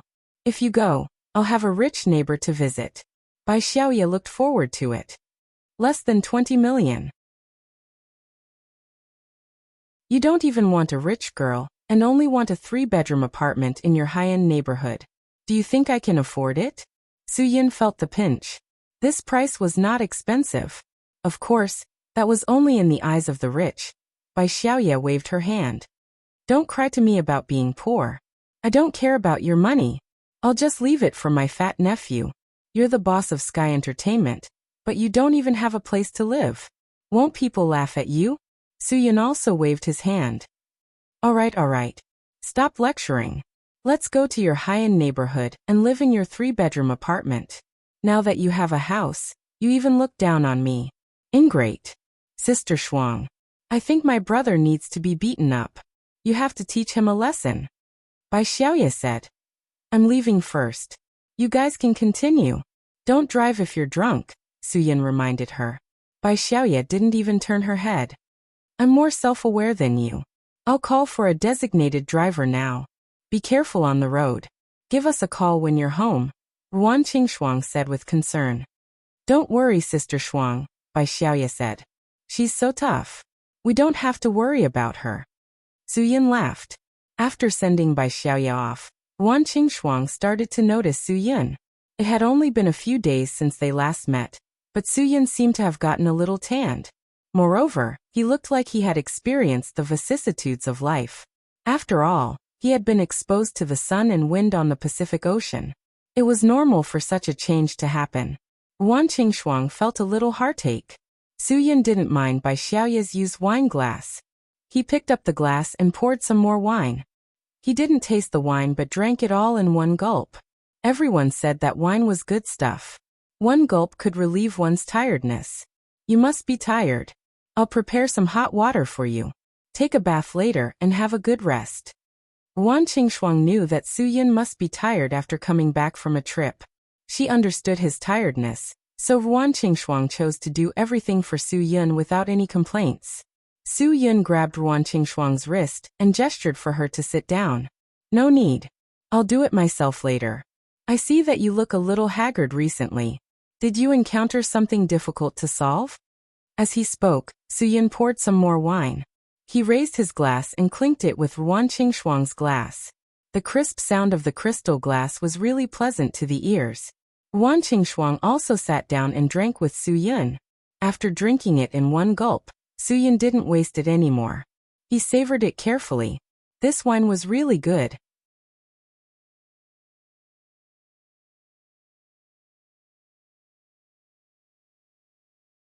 Chapter 1654. 2 glasses of red wine were nothing to Su Yin, but Bai Xiaoye's words made Su Yin's heart itch. Ever since Su Yin could remember things, Zhang Taisui had brought him to stay in many hotels. Su Yin had experienced all kinds of hotels in the country, big and small, from high-end to low-end hotels. Later, when he joined the army, Su Yin stayed with a big family. Therefore, Su Yin had never had a fixed concept of a place to stay. Basically, Su Yin was satisfied with a bed and a blanket. Therefore, Su Yin had never thought about this. No one had mentioned it in the past, so it was normal for Su Yin to not think about it. But now that someone had mentioned it, Su Yin had no choice but to consider this matter. No matter which country people were from, they would have a deep understanding of the concept of home, especially Huaxia people, who valued their home more. Home was a place where family members lived together. It was a place where couples lived together. For women, home was a safe haven. For Ruan Qingshuang, home was perhaps even more important. Back then, she left home to open a medicinal cuisine restaurant in Hudong and lived there. She lived upstairs and downstairs, so she did not have the concept of home. Later, when she lived in Hudong Hotel, although the living conditions were improved a lot, it was still a hotel, not a home. It was not until Shenzhen that Yi Fala's villa was empty that it felt like home. However, that place belonged to Yifala after all. It was not her home, but someone else's home. Someone else's home would always be someone else's. Even if you lived there for a lifetime, you would still think that it was someone else's home. This was why Huaxia people would rather sell everything they had to buy a house for a few million than spend hundreds of thousands renting a house for a lifetime. Only when they got the property certificate and land certificate would they feel at ease and think that this place was theirs. They would be able to add whatever they wanted to this home, because this space belonged to them. Of course, in Huaxia, this thing had a time limit. In the end, it still belonged to the country. But even so, everyone was willing to spend 3 million to buy a house instead of 1 million to rent a house for 70 years. It was not that Huaxia people were stupid and rich, but that Huaxia people had deep feelings for their home, and were more dependent on their home. Therefore, real estate companies took advantage of this opportunity, and bought land that originally belonged to the people at a low price. Then they sold it at a high price. They spent 3,000 yuan to build a house per square meter, and sold it for 30,000 to 50,000 yuan. Wasn't this mentality? Losers often complained that they didn't have a house and couldn't find a wife. Girls who went on blind dates often paid attention to how many houses the man had. In today's society, don't blame him for being practical. This was something that represented a sense of security. If you couldn't even give her a basic sense of security, how could she be with you? There was only one possible situation where the girl wouldn't despise the man for not having a house. That was true love. Wan Qingshuang had never made such a request to Su Yun. She had never even thought about it. Of course, she also needed a sense of security. However, the starting point of her consideration was Su Yun. Therefore, she didn't feel insecure. Therefore, she didn't feel that Su Yun's actions were not considered thoroughly. When true love came, the girl wouldn't seek a sense of security in terms of a house. Just like Wan Qingshuang, she would feel safe just by silently guarding Su Yun. What do you think of what Xiaoyi said? Su Yun suddenly put down his wine glass and said, "It sounds pretty good." What's pretty good? Wan Qingshuang was startled. She didn't seem to understand Su Yun's meaning. This wine? Xiaoyi didn't bring it. Zuomeyan brought it back from France the day before yesterday. She said that she used to be an artist under Sky Entertainment. Later, she married a Frenchman and left the entertainment industry. This is a red wine produced by her winery. Su Yun smacked his lips. No wonder it tasted good. It was a gift from someone close. I'm not talking about the wine. I'm talking about the house that Bai Xiaoye mentioned. The environment in her neighborhood is really good. I'm a little tempted. Ah. Wan Qingshuang was shocked. You're really going to spend tens of millions to buy a house? Yes, I'm tempted, but it's too expensive. But that's a standalone house and a basement. Su Yun smacked his lips and said, I've also heard about the standalone houses in that neighborhood. The first and second floors are about 180 square meters each. The third floor is 100 square meters, and there's also a 60 square meter rooftop that can be used to make a glass wall and a sunroom. The standalone house is also more than 100 square meters. The basement is also big enough to park 3 cars at the same time. The location is also so good.